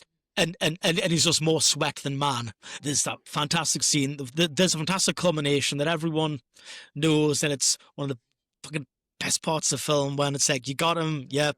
I'm going to count down, 1, take him, bang, blows his fucking brains out.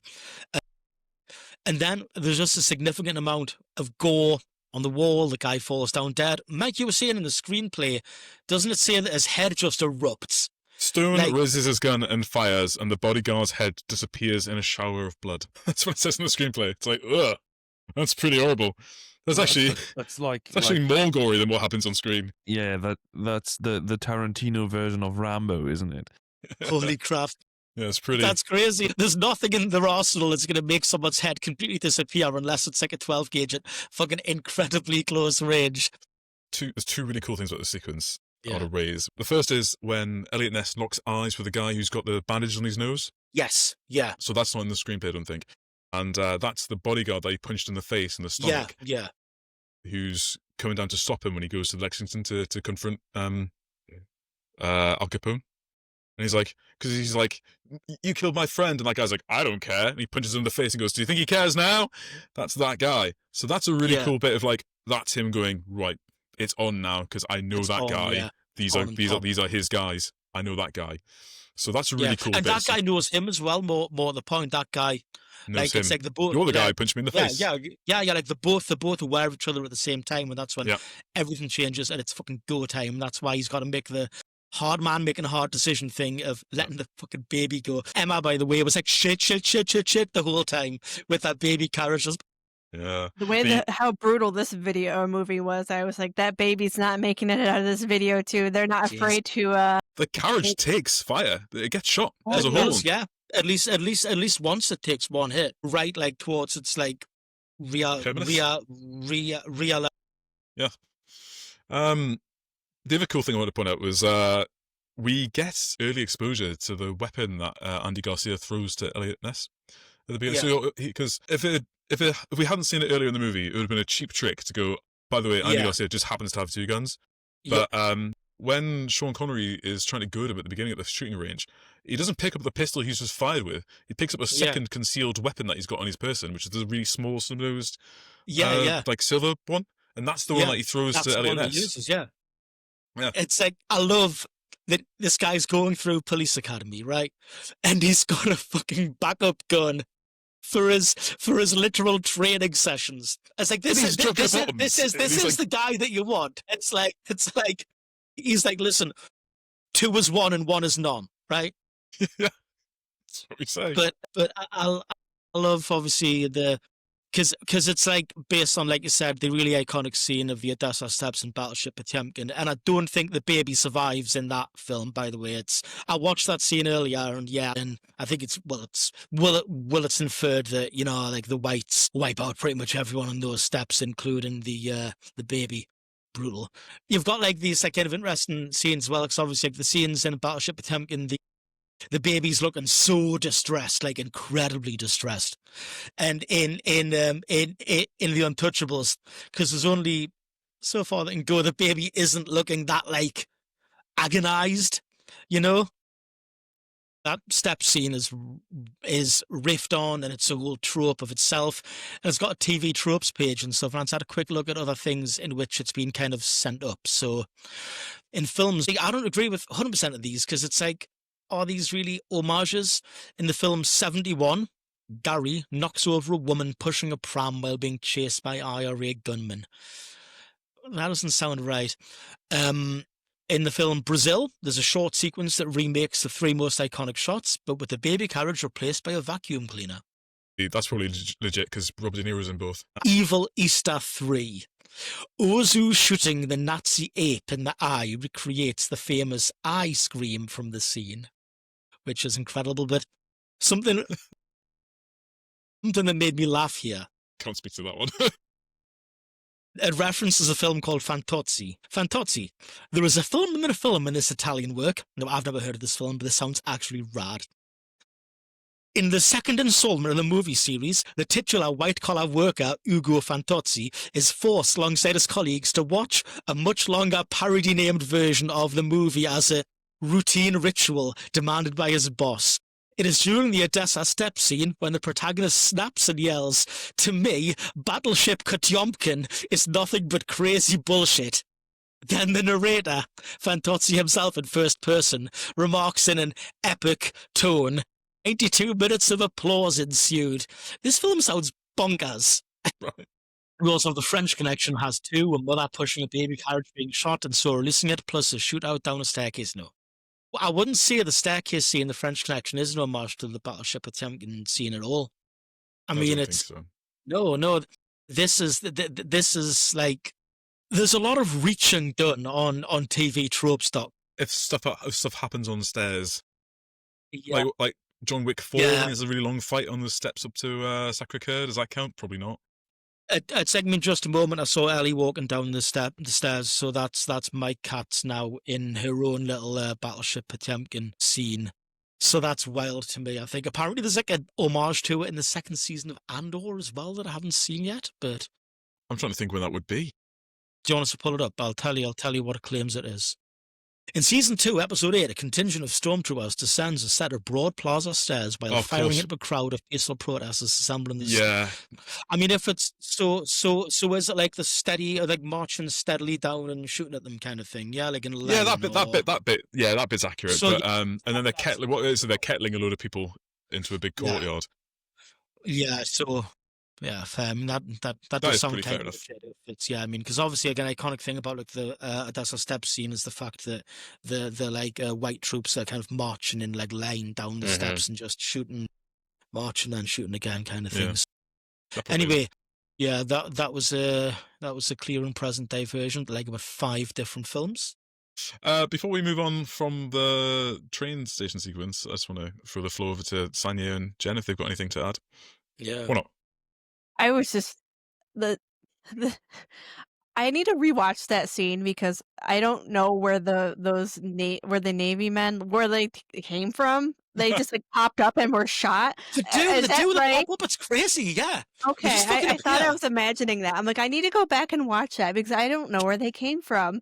Yeah. The steps were completely emptied, like almost the whole time, and all of a sudden now there's people getting shot, and then they're just Boned in. taken out by one bullet, and then poor Malone's like taken out by like 50 bullets and still walking, or not Yeah. walking, but I was like, I just found that fascinating. So that's the power of an Irishman. That's the power of Irish Catholicism. Those sailors, Protestants. That explains it. Lutherans, just one shot, done. Sanya, you got anything to No. sort of chip in at this point? No. Okay, cool. I will say one thing here. The bookkeeper is played by Jack Kehoe. I don't know if anyone knows this guy.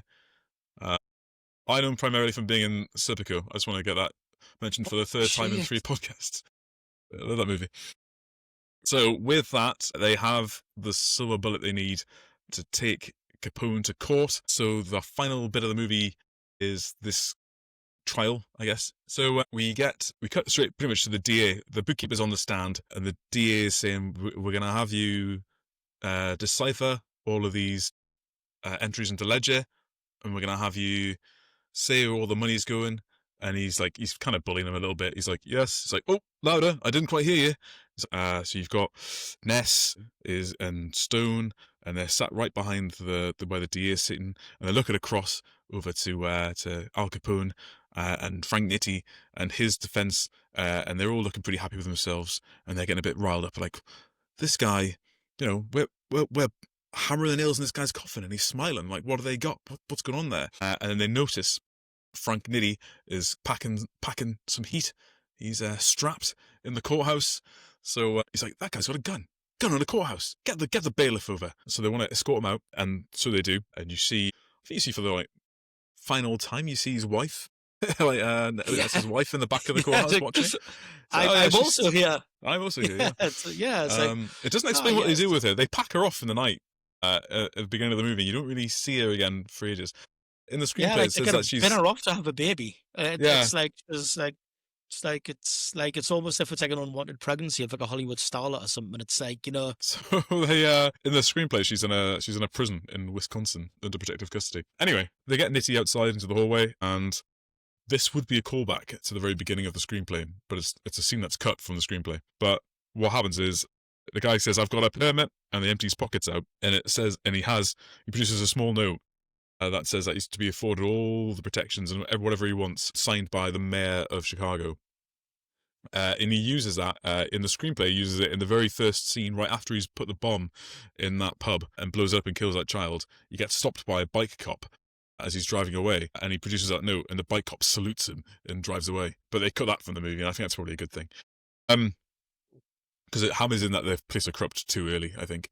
That needs to be like a trickle in, you need to realise it as the movie's going. What happens though is Ness steals his packet of matches and then wants to light up a cigarette when he's outside, and he sees in the matchbook that it has Malone's address written down, and he puts one and one together and goes, "You're the guy who killed my friend," and he flees and starts a chase. Excellent. I love it. What is a mode I really like that through this film, when there's like there's like double action revolvers used, right? There's a lot of like close-ups on the revolvers showing that they are correctly in like the hammer back position when like the trigger's like pulled further back, like a shorter pull. And I'm like, Emma, look, you see, that's how it works. That's how it works. You see, I'm like fucking demonstrating to us. Like, see, this film's really accurate. It's like 4 years married, she hasn't killed us yet. Right? It's great. I love a good rooftop chase and stuff like that. There's one bit I thought might have annoyed you, but you haven't identified it, which is when they run out onto the rooftop and Nitti shoots at Ness and he rolls over the side and lands on that little platform by pure chance. Lands on that platform. As Nitti keeps running away, he turns around and tries shooting at where Ness is and gets like a dead man's click.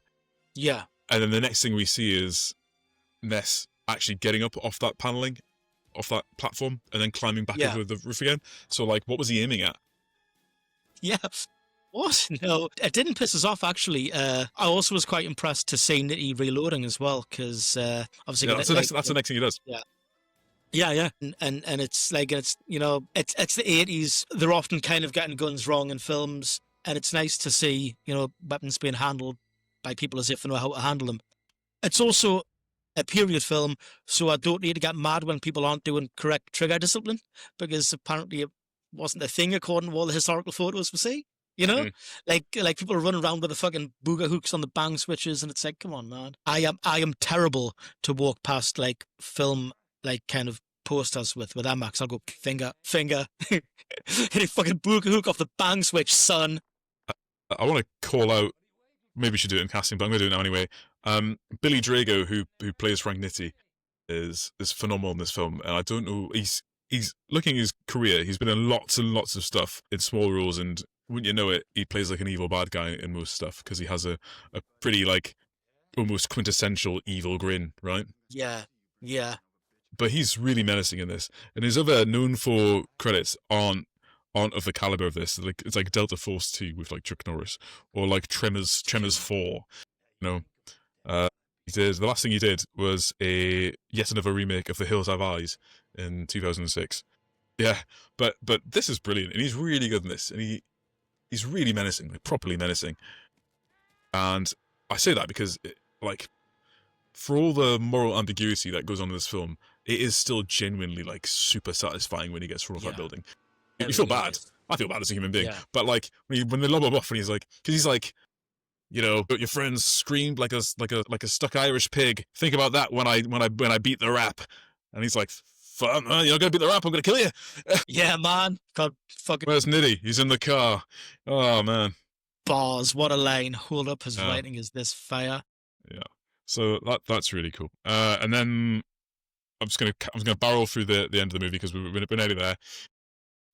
Stone finds looking through the belongings that was taken out of his pockets and left before the chase ensued, that one of the things he's got is the list of all the jurors and the bribes that have been paid.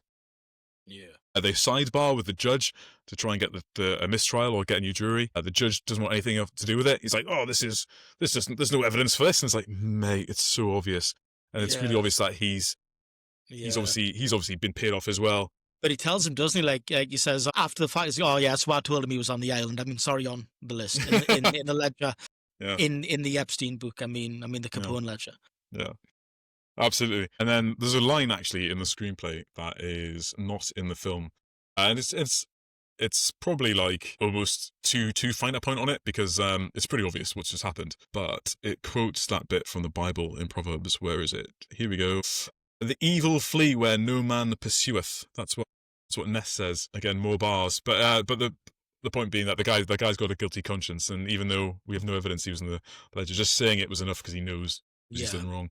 So so they swap out the juries. With a divorce case. Yeah. Are divorce cases heard by juries in America? Because that's wild. I don't think anymore, because it's a civil action, right? You don't have a jury for a civil action. But I don't know what happened in 1930. Oh, I think it's just like you go through a lawyer and send off a shit ton of paperwork to a judge and they sign off, as far as I know. Yeah, I wonder if it was much harder to get a divorce in 1930. Probably. Like women weren't even allowed to have bank accounts, were they, back then? No, that was not allowed until like the 70s because I work for a financial institution and we always have to do like tests and quizzes to make sure we're up to date on everything, and that is in there. Like women not allowed to have bank accounts and need to have a co-signer if they wanted loans and things like that. So yeah, I'm going to doubt that a divorce was easy in the 30s. That's terrible. Okay, cool. So we're right at the end of the movie, and the judge has now been shamed, or is afraid of what truths might come out. So he switches the juries. This finally puts the wind up Al Capone's defense. Al Capone's like, "What are you going to do about it? What can you do about it?" he changes his plea from a not guilty plea to a guilty plea. The music swells in. This is it. Either way, he's going to be going down, and they'll be seeking the maximum sentence possible. And it just turns into absolute pandemonium in the courtroom. And I love this bit. Just everyone's crowding around. The reporters are trying to get in there. Ness doesn't want any of that. He wants to go and confront Capone. It's just really, really brilliant moment. It's tremendous. It is absolutely mint. It's great. It's like just when you see finally the legal system is doing the right thing after everyone being gang fucked by like the law for like significant amount of the film. Even Frank Nitti with his like get out of PE letter that he's got, you know. Like, just gonna lay off this guy, you know? It's like, some of the mayor and shit, and it's like, finally you see civil society doing, like, the right thing at the end of the film, and it's like, all it took was, like, the deaths of some of the most beloved characters in the films, and also a lot of, like, extraneous people who didn't have to get killed. Little girl at the start, those two sailors who were only trying to help. If they'd been Catholic, they would have survived the shots, but they were Lutherans, so they're done. And it's just, yes, it's like, the payoff is tremendous. The payoff's tremendous. The swell of the music, it's mint. Yeah, you get another callback to another David Mamet-esque through line for the movie as well. So one of the things that keeps coming up is, you know, you don't call a fight until the prize fighters throw the punch and one guy's down, the other guy's standing up. That comes back again. You know, you keep fighting until the last man standing. Here endeth the lesson. Yeah. So yeah, that's cool. So that's really gratifying. That's a really good payoff. And the music again sells it. That's that big triumphant fanfare again that I mentioned earlier. And then you get the final little bit, and I wasn't sure if this bit would have made it in. If you've just read the screenplay, this might have got cut, but actually it does kind of work. Is Ness back in his office clearing down all the press clippings and put them away in files, reflecting on all the violence that's happened over the last, like, however long he's been doing this, 4 years, I think. And the final little line of the movie is the reporter that I think is the same reporter that first spoke to him when he first arrived and took the iconic photograph and all that kind of stuff. Says, you know, I hear they're going to repeal prohibition. What are you going to do? And he goes, well, I think I'll have a drink. The crowd goes wild. Crowd goes wild because it was never about drinking. It was about the law of the land. Yeah, very cool. Oh, nice. What is this? Just explain to everyone who's listening and not watching what that is. Just so my kitchen is essentially a theme pub, loads of crazy crap on the wall, and I have pulled from it a postcard of some people protesting prohibition. Bunch of guys in these garb marching down the street holding little American flags and big signs reading "We want beer." So for all of you who are doing this theatre of the mind, that's what I've just pulled out. Tremendous. Cool. Well, here endeth the lesson, and here endeth the movie. Yes, I do. Good. Give me that action.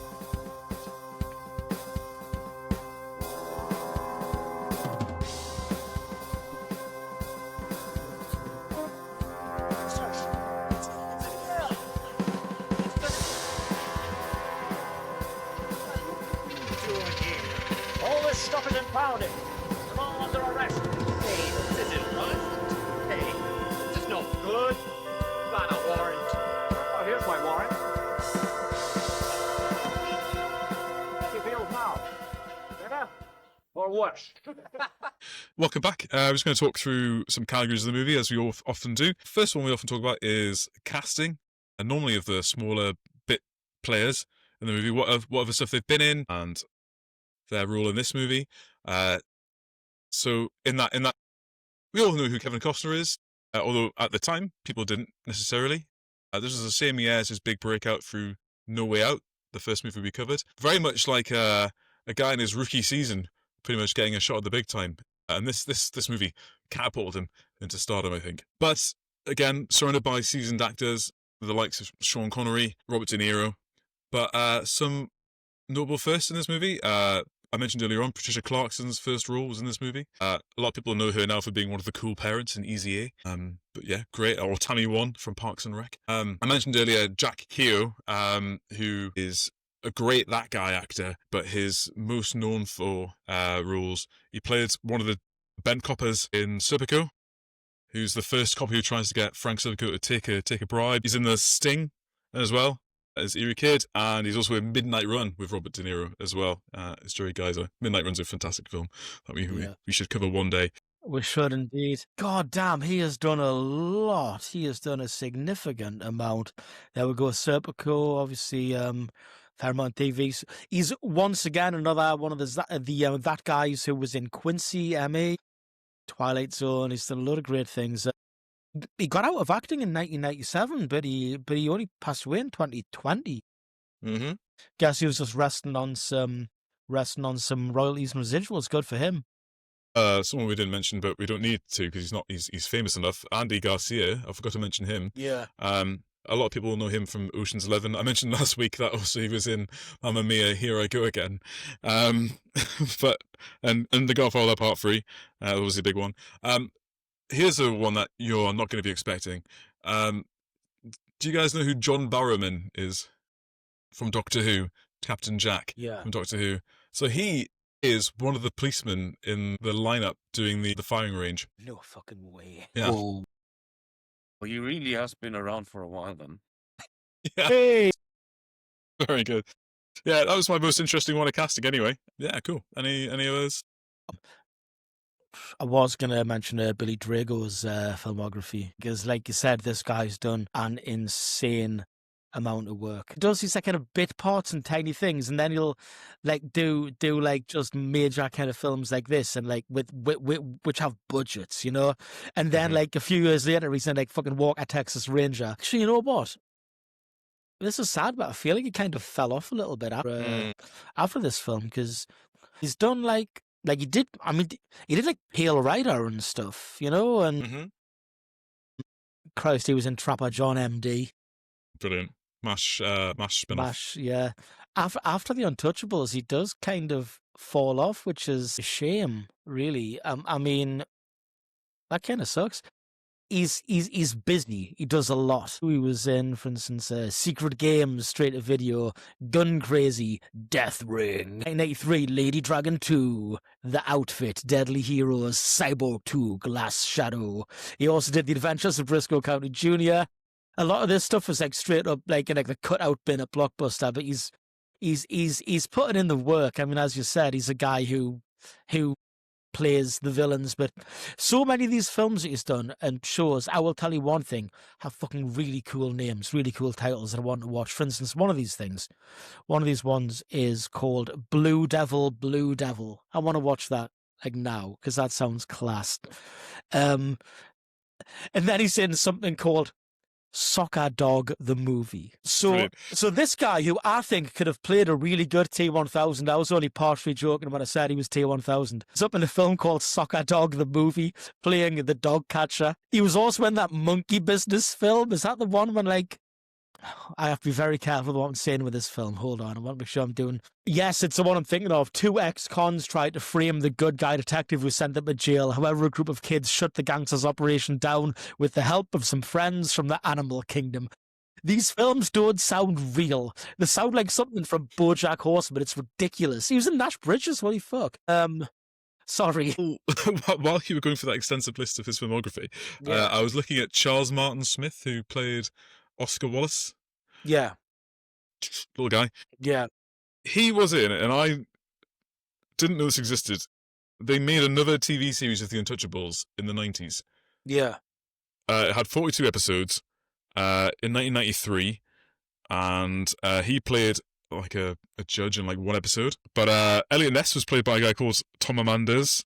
A guy called Paul Regina played Frank Nitti. The only two people who I know from other stuff that are in it, John Rhys Davies, i.e. Gimli. Yeah. Salah from Indiana Jones. Yeah. Played Agent Michael Malone. Oh, right. Yeah. And Michael Horse, who you might recognise from Twin Peaks. Get in. He is Agent George Steelman. But yeah, that's it. Really weird. Sorry. Just threw that in there. I have the vaguest memory of watching the Untouchables TV series that you mentioned on Sky One back in the day. Sounds about the kind of thing. I have one of the vaguest memories of it.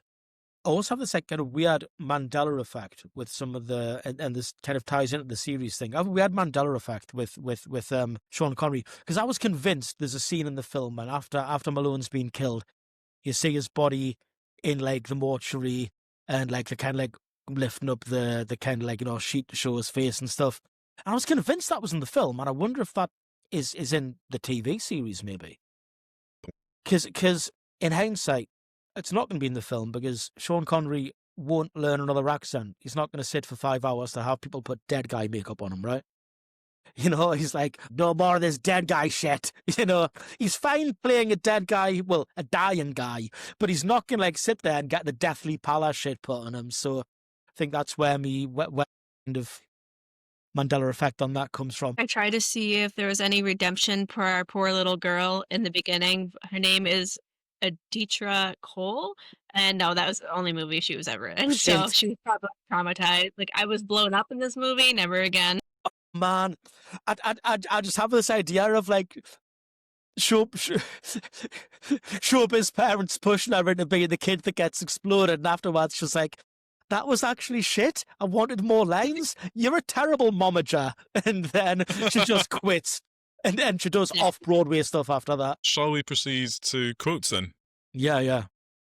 Okay, I'll let you kick off, Rory, since you have an interesting quote you want to bring. Yeah. So I love the scene when Malone's like, Italian detected, racism activated. So it's when he's starting giving Stone shit about his name. What's your real name? That is my real name. What's your, before he changed it, Giuseppe Petri. I knew it. That's all you need. One thieving wop on the team. I had the weirdest, again, Mandela effect about this. I was convinced in the film he called his name an Ellis Island hand-me-down. Right? I was convinced that line was in the film. And you know what that line's from? An episode of Malcolm in the Middle. Now, this... What? This, right, is maybe a tick in... My wife's got a running chart, I think, of does Rory have CTE from quite a few bonks on the head. I wonder if I'm getting fucking CTE, man, I tell you what. Because, like, I was convinced, that's a Ellis Island hand-me-down, that's your real name. Like, no, it's like, literally, it's like a racist old lady in an episode of Malcolm in the Middle says someone's name is an Ellis Island hand-me-down. But yeah, oh my God. Just that whole scene is eminently quotable. Your long-term memory was like, I'm going to put that in the same bit of the filing cabinet that Sean Connery lives in.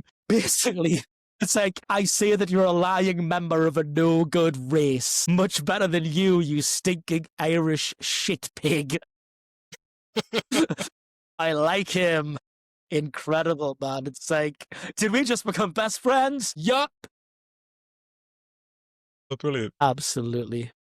That's great. All my favourite lines in this movie all come from Jim Malone as well. When he first meets Ness and he's got the nightstick and he's like, okay, pal, why the Mahaska? Why are you carrying a gun? So what's the origin of the word Mahaska? I love it. Yeah, Mahaska, what the fuck? It's amazing. Why are we still saying that? Why are we saying strapped and packing it? No, mate, I've got my Mahaska. I've got Mahaska, yeah. Mahaska. He's I like, have I'm a never treasury heard officer. the word Mahaska at all. It's like it's like the Dollar General version of ayahuasca. You know, Yeah. like it's like you want to really trip balls and purge some black vomit out. You go for the Mahaska, mate. Oh, man. And then he's like, wait a minute, what the hell kind of policeman you got in this goddamn city? You just turned your back on an unarmed man. It's like, you're a treasury officer. How'd you know that? I just told you that. Who would claim to be that? Who was not? like a wise old Yoda. I was gonna say he's like violent Yoda. It's like who would claim to be that? Who was not?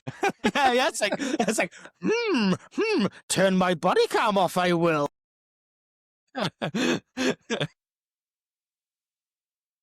Resisting you must stop. A badge you carry, a gun you must.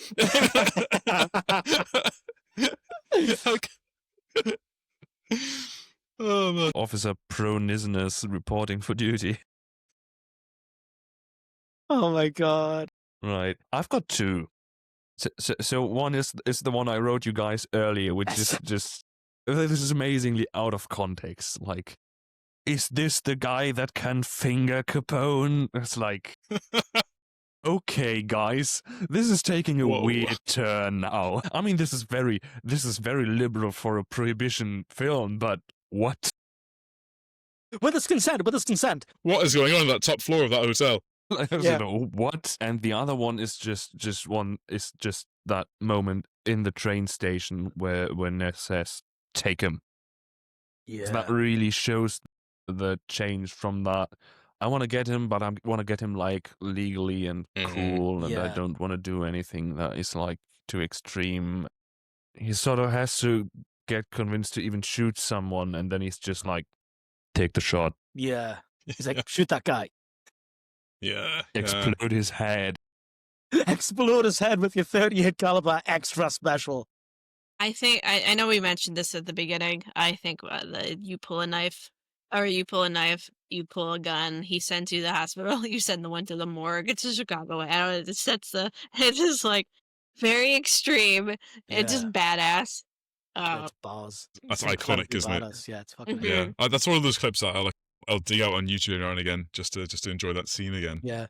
Get yourself pumped before an interview or something. Yeah. That's the Chicago way. It's the Chicago way. Hell yeah. You pulls a knife, you pull a gun. Yeah, it's so good. And there's a behind the scenes little featurette that I watched today where they talk about some of the stuff in the production of the movie. And Sean Connery is just giving an interview, and he quotes that entire monologue just in the interview, and it's just as good. I'll try and find it. And I'll send it to you. Fucking treasure. I like the bit where they're interviewing. They're trying to find the two new recruits. And the one they talk to before they get to Andy Garcia. Yes. Who like just can't talk. He's like, why do you want to be a police officer? He's like, to protect the, I'm not looking for the yearbook answer. Why do you want to join the force? The force? Yeah, why do you want to join the force? Because I think I can help. You think you can help with the force.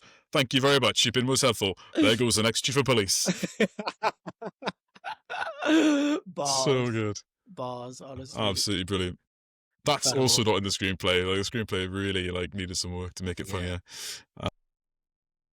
My favourite one, of course, is Jim Malone firing his gun to stop a suspect from running from away from him in the Canadian countryside. All right, enough of this running shit. 11 people found that one helpful, and I maintain that might have been an ad-lib.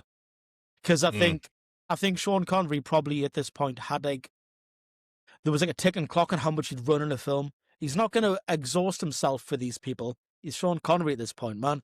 He's like, I'm going to run a bit, then I'm going to stop dickhead, When he's kicking off at that guy as well, back in the cabin, and he's like, you're mucking with a G here, pal. You'll hang as high as Heyman unless you cooperate. Yes, hang as high as Heyman. Love that. What's it? Oh, man, it's so good. I'm sorry, I'm dying. Needle drops. We talked about Ennio Morricone's incredible score earlier on, so I'm not going to labour on this. There was a couple of Duke Ellington pieces in the movie as well. And obviously Pagliacci as well. Trivia. Okay, right. So, ordinarily on trivia, I would just come up with a list of IMDb and read through that. But I've got some other trivia as well that I found for this movie. I'm going to go through a list of inaccuracies that I detected from my internet research that I did today. Capone never stored any of his booze in a federal building, so he never stored one in a post office, for instance. Ness predominantly hit locations where the booze was made or sold, so he wasn't tracking shipments or going to customs yards. He was going to speakeasies and breweries and distilleries. There were up to around about 10 guys in the Untouchables at any one time, on a sort of a bit of a rotating door. They had different jobs. There was a guy who was a handwriting analysis expert. There was a wiretap guy. They were doing lots of varying roles. So it wasn't just 4 guys with guns kicking down doors and shooting people. It was a pretty sophisticated operation, which isn't really shown in the movie because it's not as fun.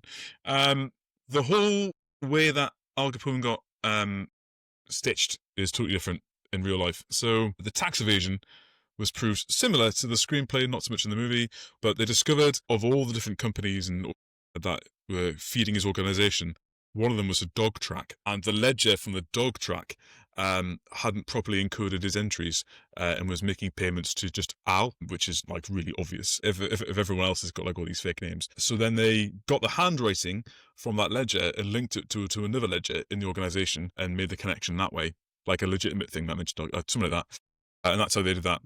The bookkeeper lived, testified at Capone's trial. Ness and Capone only met at the trial and not earlier. Ness wasn't involved in the trial, really. He was just spectating at the trial. He wasn't sat right at the front talking to the DA or anything. This was all the IRS's investigation. His was just a bit of a side piece. And I mentioned that Frank Nitti isn't killed like he was in the film. He survived. He took on Capone's operation for another 12 years after this and didn't die until he killed himself the eve of his own trial when he was getting done. But one thing that is true, which I was surprised at after all that, was that the juries were really bribed and they were really switched like in the movie, which is pretty cool. Wild. That is wild. Yeah, so that's the history bit. Have you got any cool trivia? I have some great trivia, especially based on actors and the weird shit they do. So, Sir Sean Connery turned up at the shoot in his golf clothes. They did a close-up and Sean was dismissed for the day. Andy Garcia and Charles Martin Smith grabbed him after the scene and said, "That was very clever of you. You just got back from golf, turn up for 5 minutes and do your scene, and that's it." Connery turned to them and said, "This is not my first barbecue." That's brilliant. So De Niro wanted to wear the same kind of silk underwear as Al Capone, the same style of silk underwear as Al Capone wore. It would never be seen on camera, but the producers, knowing De Niro's reputation as a method actor, gave in. There's a limit, right? I mean, I guess at least his method acting isn't the kind of, oh, I'm gonna be a menace to my colleagues, like Jared Leto playing the Joker, right? Like that's just been a bad fucking co-worker, but it's like, I'm not going to argue with Robert De Niro's acting chops, but do you think he asked to keep the underwear?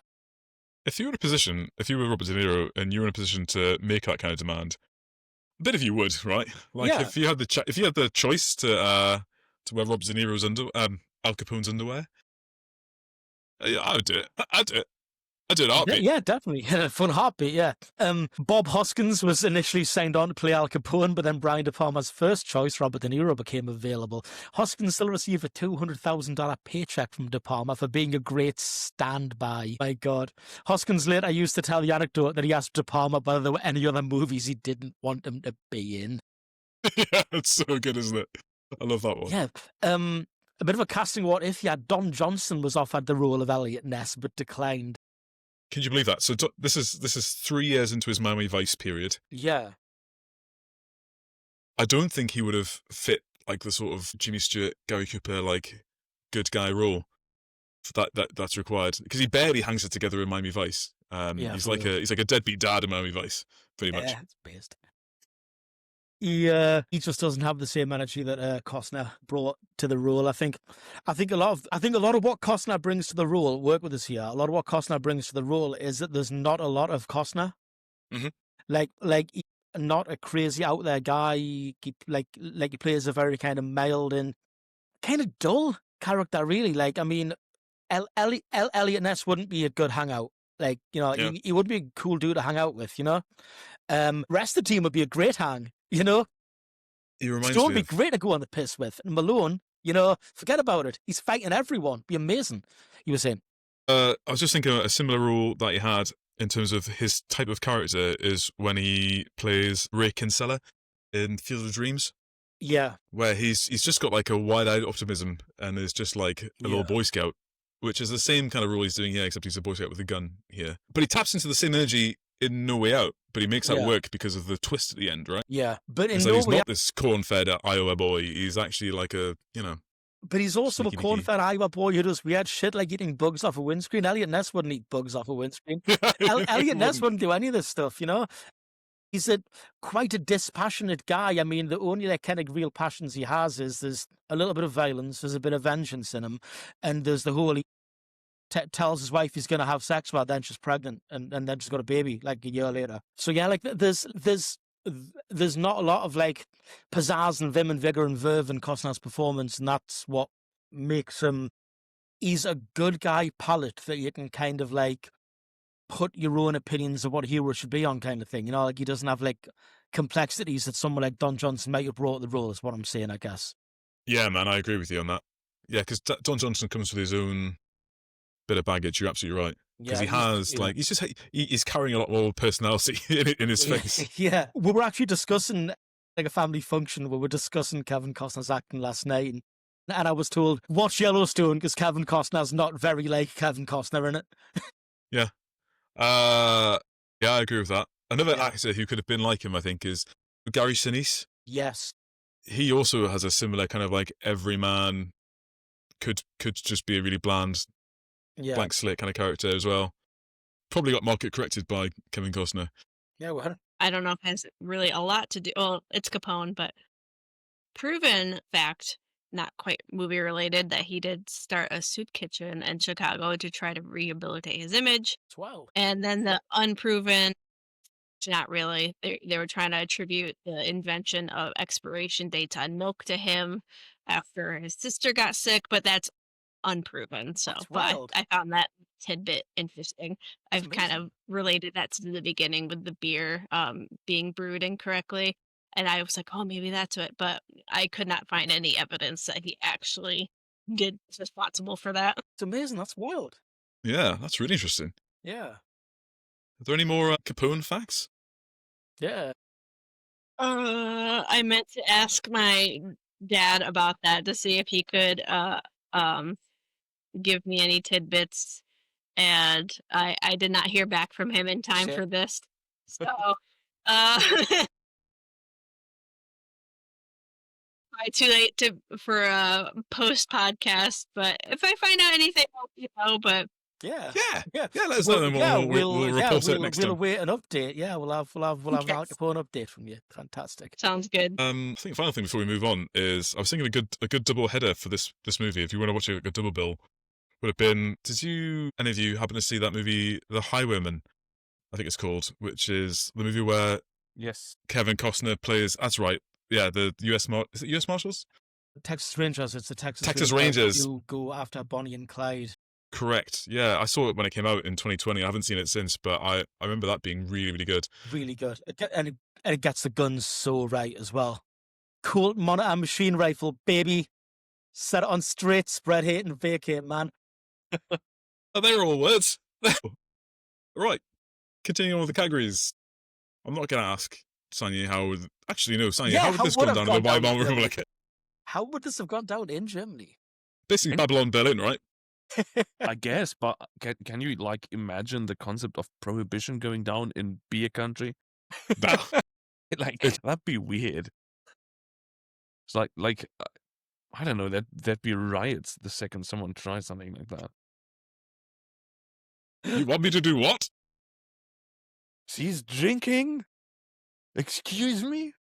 I mean, I don't know about you guys, but like drinking is such a huge part of professional culture as well over here. Like, I mean, I know the Navy things and whatnot. I know the Americans are a dry Navy now, but we have like things where you'll have like a glass of port on the bridge with all the officers, or like beers after getting into port with the whole team on the flight deck. So bridge to fridge.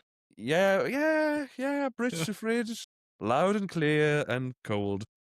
Used to get whenever you used to raft on a NATO trip, it was customary to send a little pallet across with a shot on to the ship you rafted against to. Yeah. Get in. Yeah. Send someone a bottle of gin or something. Yeah, again, light line Jack Stay with just a bottle of brandy across it and nothing else as a Raz. Yeah, so even when we at work in uniform, alcohol is a thing. So I don't think just banning it everywhere would be worth something. Yeah, it's certainly on the decline. I think the Roger Nige. It's not gone though, but it used to be. Because they stopped giving out daily rum rations. Yeah, it's stopped been downhill since. Because of woke. Black was it? Black Friday. Black Tot Day. It was the 31st of July, 1971. Yeah, it was the final tot of rum issued in the Royal Navy. No more splicing the main brace. Well, we still do that. No, we still do that. Still do splicing the main brace. We did it for I've only done it a couple of times, but it comes through. So, Roy, I don't know if you know this, but splicing the main brace comes through as a signal from the monarch. Yes. To raise a toast, and we did it for what was his name, Little Prince George, and the other princess getting born. We did it for them too. My uncle Billy joined the Navy just after Black Top Day, so he was gutted that he didn't get his daily toy rum. I remember your Uncle Billy. Yeah, I met him at your stag. Yeah, sound guy. Okay, cool. That was a weird little diversion. Also, You see, this is like what I said. This is why we are the premier defense military film thriller podcast, man. Tens of listeners. We are tolerated worldwide by Speaking two of mighty listeners. handfuls of people. I'm going to get to the categories now where we ask some pretty random little questions here. Jen, I don't know how many of you've listened to, but we tend to ask if this movie would be better with a handful of actors or characters in them. So the first one is a triumvirate, all played by Harrison Ford. Would this movie be better with Dr. Jack Ryan from the Tom Clancy movies, Dr. Richard Kimball from The Fugitive, or President James Marshall from Air Force One? Guys, what do you think? It's a tough one. That is a tough one, actually. Jack Ryan's Catholic enough to be in this film. He is well Catholic enough to be in this film. Completely. Absolutely. This would be like, obviously, Jack Sr., I guess. The thing is, canonically, Jack Ryan's dad was a cop in Boston, I think. So he could have transferred there after Chicago, but it's like... But yeah, the fucking Jack Ryan Sr., his dad would have been there and just Catholicing up the place. You know, he hasn't just got his like St. Jude thing on him. He's got tokens and trinkets of all the saints. You know, he like makes a noise like a jailer when he walks. He's got a key ring with like icons of every Catholic saint known to man. You know. And if it was Jack Ryan, do we think he's going to be trying to take him down for tax evasion, or is he just going to try to take Al Capone out himself? Yeah, just you've got to just act decisively. Your unilateral wet dream. This worse depends which Jack Ryan it is, doesn't it? If it's John Krasinski's Jack Ryan, he's going after the money. Yeah. But if it's Harrison Ford's Jack Ryan, he's probably just taking some names, isn't he? You're not evading taxes anymore. Yeah. He's going to print out a document so fast that's going to get you in prison before your feet even touch the ground. It's going to evade this motherfucker. I'm not sure President James Marshall would have banned alcohol in the first place. I'm pretty sure President James Marshall would have he would have looked at the Volstead Act and been like, "Get off my plane," and just thrown the documents out of whatever presidential aircraft they had at the time prior to the Air Force One from call sign. Get off my plane. He throws it out of his little biplane, and then the Volstead Act's null and void. And get out of my Senate. Yeah, my Senate. Yeah. Oh man. Cool.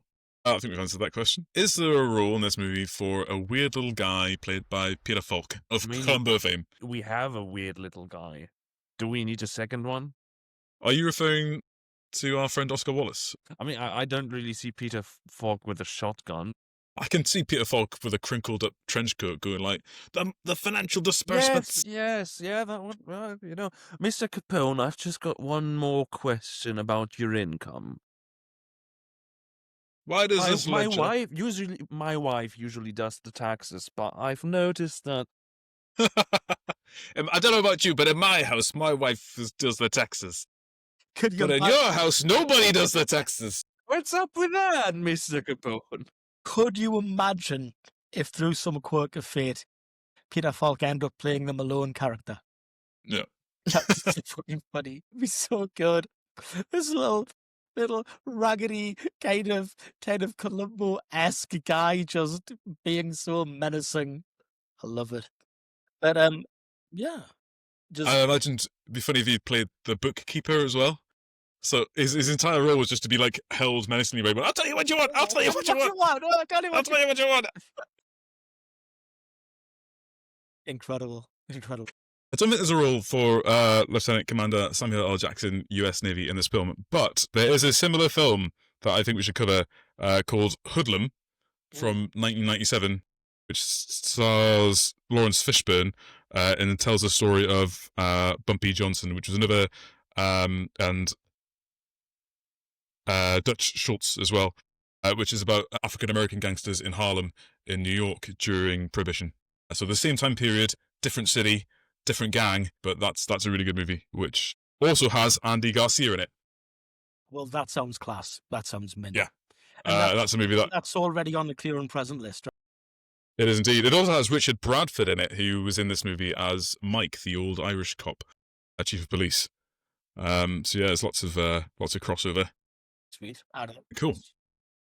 Again, towards the end, last couple guys, I got wrong off you, Rory, for not including this last time, so I'm going to include it. Is this movie pro or anti Central Intelligence Agency? This film is entirely CIA neutral. The CIA did not exist, but the USS didn't exist either, because the last one, had the USS kind of involved tangentially. So while I admit I did give you wrong for it, it was deserved. Indeed. I suppose it might qualify as IRS propaganda. I was going to say the IRS isn't mentioned in name, but you're absolutely right. I think it's federal government coded. Yeah. Fed-pilled. Fed-pilled, yeah. Fed-pilled, incredible.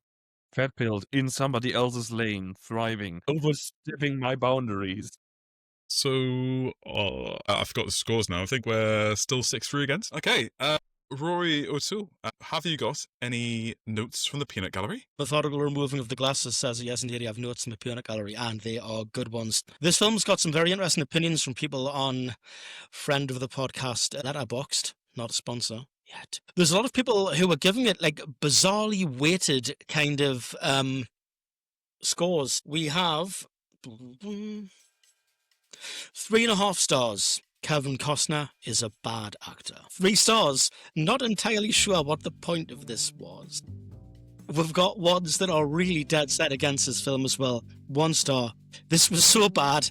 And Costner is so fucking bad. Every time I see him, I get angry. I give this movie a 1 star just because I have to do it for America. I give this movie a 1 star just because of De Niro. Robert De Niro as Al Capone was amazing. He was incredible, but the whole movie was trash and boring and distasteful. And I want to punch Costner. He played with my nerves. I hate him in this. I hate him in this. 2.5 stars. Not terrible, but fairly shite. 4 stars. Just, I never knew there were so many anti-Italian slurs. 4 stars. What you say? The entirety of the review. 2.5 stars. Dad really wanted us to watch this film. I don't think it's really my sort of thing, and also too much shooting. It is a dad-coded film. And 1.5 stars, yeah. Kevin Costner does the worst possible Chicago accent. It seemed like everyone was having a who could act worse off.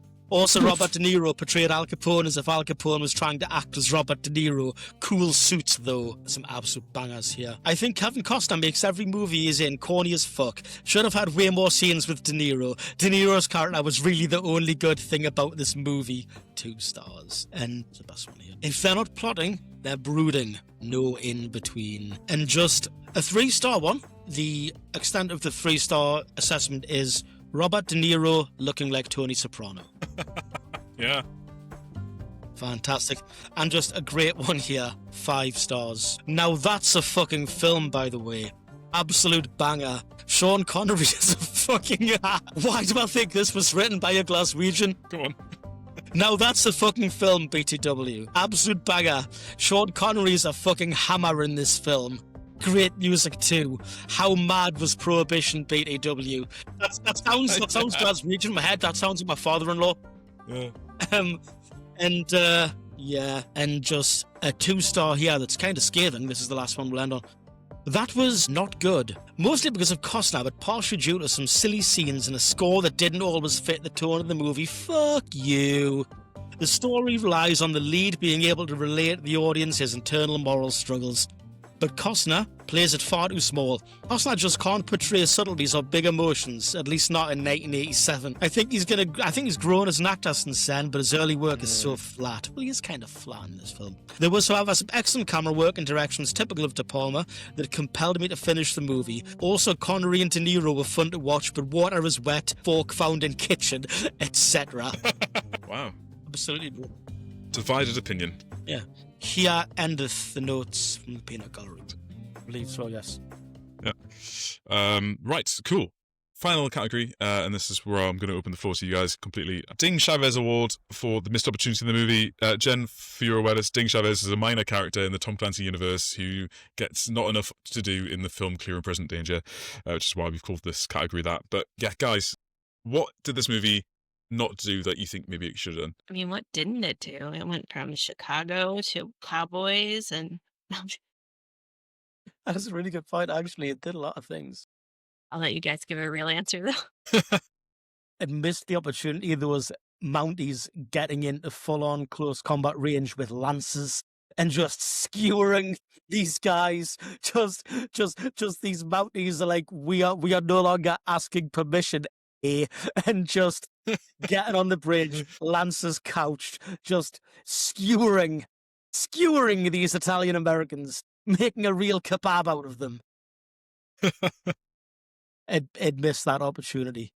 Yeah, that scene had a missed opportunity in some way. I mean, that's something that has sort of irked me a little. Like, the entire film has no issue with blowing up little girls, getting children into the middle of gunfights, exploding people's heads and whatnot. And then there's this tight-packed bunch of Mounties on horses, on a bridge, and there's like a dozen people with machine guns firing at them. Yeah. And none of them are dead afterwards. What's going on there? I refuse to believe that 12 people with Thompson guns could miss that sort of target completely. Like Star Wars stormtroopers. Yeah. Yeah. I mean that makes it, calling that a missed opportunity makes it sound like I would really love to see some dead Mounties. That is distinctly not the case, but yeah, that was a bit off from the rest of the film. Yeah. So I think I've got a reason why that happened. And because you're absolutely right, it doesn't tie in with the rest of the movie in terms of how guns are operated, especially a Tommy gun, which has incredible accuracy if you point it at Sean Connery, but at nobody else apparently. Which is when they... It's that Irish-seeking ammunition they have. That's where the Mr. only Mounties... works when you're aware. When they filmed this sequence between what's meant to be the Canadian border, they actually shot it in Missouri. I forgot the name of the bridge now. But all the riders on the Mounties are just locals. They've drafted in to ride the horses. And they had room in a field adjacent for 100 or so other people just to spectate what was going on, just to watch the scene get filmed. But I think because they got regular local people from nearby to ride the horses, they probably didn't have them doing any stunt riding for getting shot and falling off or anything like that in case it had something to do with the insurance. That's my theory. But that's how they shot the scene anyway. So that's a parallel to Lord of the Rings, really. It is, with the Just Kiwis grabbing a random and the bunch of Rohirrim. horse girls and putting beards on them. Horse girls and beards on them, incredible scenes. Have you... That's okay. So my only missed opportunity, my serious one is the way the really thin home life they've got for Elliot Ness, for narrative economy, I guess. Makes it a very kind of good guys versus bad guys, nobody's complicated kind of story, when actually Elliot Ness's home life was a lot more complicated. You know, he had 3 wives, he was a bit of a jackal lad, and not the kind of whiter than white hero he's portrayed to be in the movie. My less serious one is, I know we said earlier on we didn't really want it, but I still would like to see at least a deleted scene of the racetrack shootout where they pull the guy's fake mustache off. I wanted to be Sean Connery who did. Wait a minute, lad. It is Sean Connery who does it in the screenplay as well. I'm gonna find the line. So what happens is there's a racetrack. The race that this guy's about to bet on is for a horse called Paymaster, and they're waiting by the bookies' little caboose because the final bets are coming in for that, and the guy obviously is going to want to put a bet on, and he's meant to have slipped his handlers from Capone's gang, so that's how they're going to get him. Turns out it's a trap. A bunch of Capone's thugs pull up in a big oil truck, and Truck. yeah, Yes. Malone It's shoots another it. fucking war rig. Yeah, Malone shoots it with a gun, like a shotgun or something, and it bursts into flames and spills over, but more goons get out of it somehow and start walking around the fire that's formed. So there's the street's on fire, there's people running around, these guys come out, it's a big trap. This is a And very different film at this point. This is a very different film. This is very much like when I had that deleted scene from Enemy of the State we were talking through. Yeah. So, angle. At the front of the oil truck, Ness and Stone coming around the truck. Malone in the foreground, bookkeeper between them. Ness to Malone. Let's get him to safety. Malone and Stone holster their guns. Stone. Mr. Payne? Angle. Payne, who has been standing in the middle of the battle. He takes a submachine gun from under his arm, pulls the bolt on the submachine gun, and starts to level it at Stone and Malone. Ness takes aim. His gun clicks on an empty chamber. He draws another pistol from the small of his back and fires, killing Payne, who's the bookkeeper. Angle, Malone, the dead Payne, Ness and Stone. A beat. They advance on the fallen body. They pause above the body. They turn the body over, angle on the fallen Walter Payne. The three Untouchables standing above the body. The men look at each other. Malone bends down to the body. Malone, kneeling by the body, reaches for Payne's mustache, pulls it off. It's an imposter. Malone stands. Ness. Well. And now we're back where we started, aren't we? Malone. I have a lead. You go back to the store of the DA. I think I know how we can find this guy.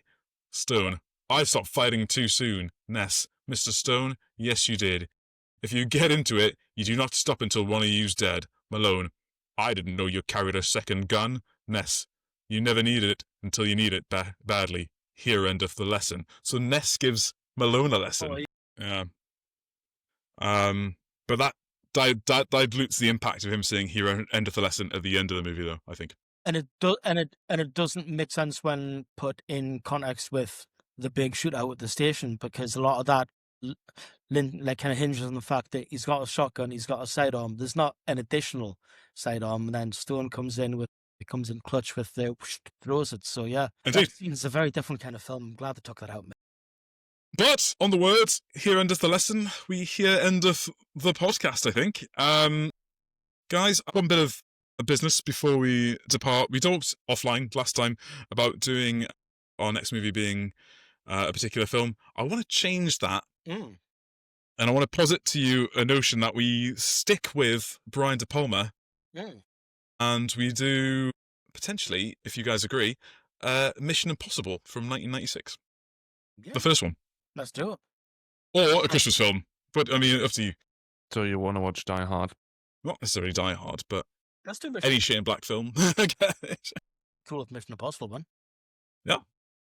Yeah. Cool. Right. All that remains to be said is thank you very much, Jen, for joining us. I hope this hasn't been too boring with me and Rory basically talking incessantly. Well, this has been exciting and very first podcast. It's always like one of those things. Sometimes it'd be cool to have a podcast. So I'm like, I have nothing to talk about. I'm kind of related to Al Capone, so here we are. That's awesome. Well, it's been a total pleasure having you, Jen. Absolutely. Thank you. It has, and you have an open invite whenever you want to come back. All right, awesome. Fantastic. Cool. That's great. Tell me whatever movie you're doing ahead of time, and I'll watch it. Awesome. Sweet.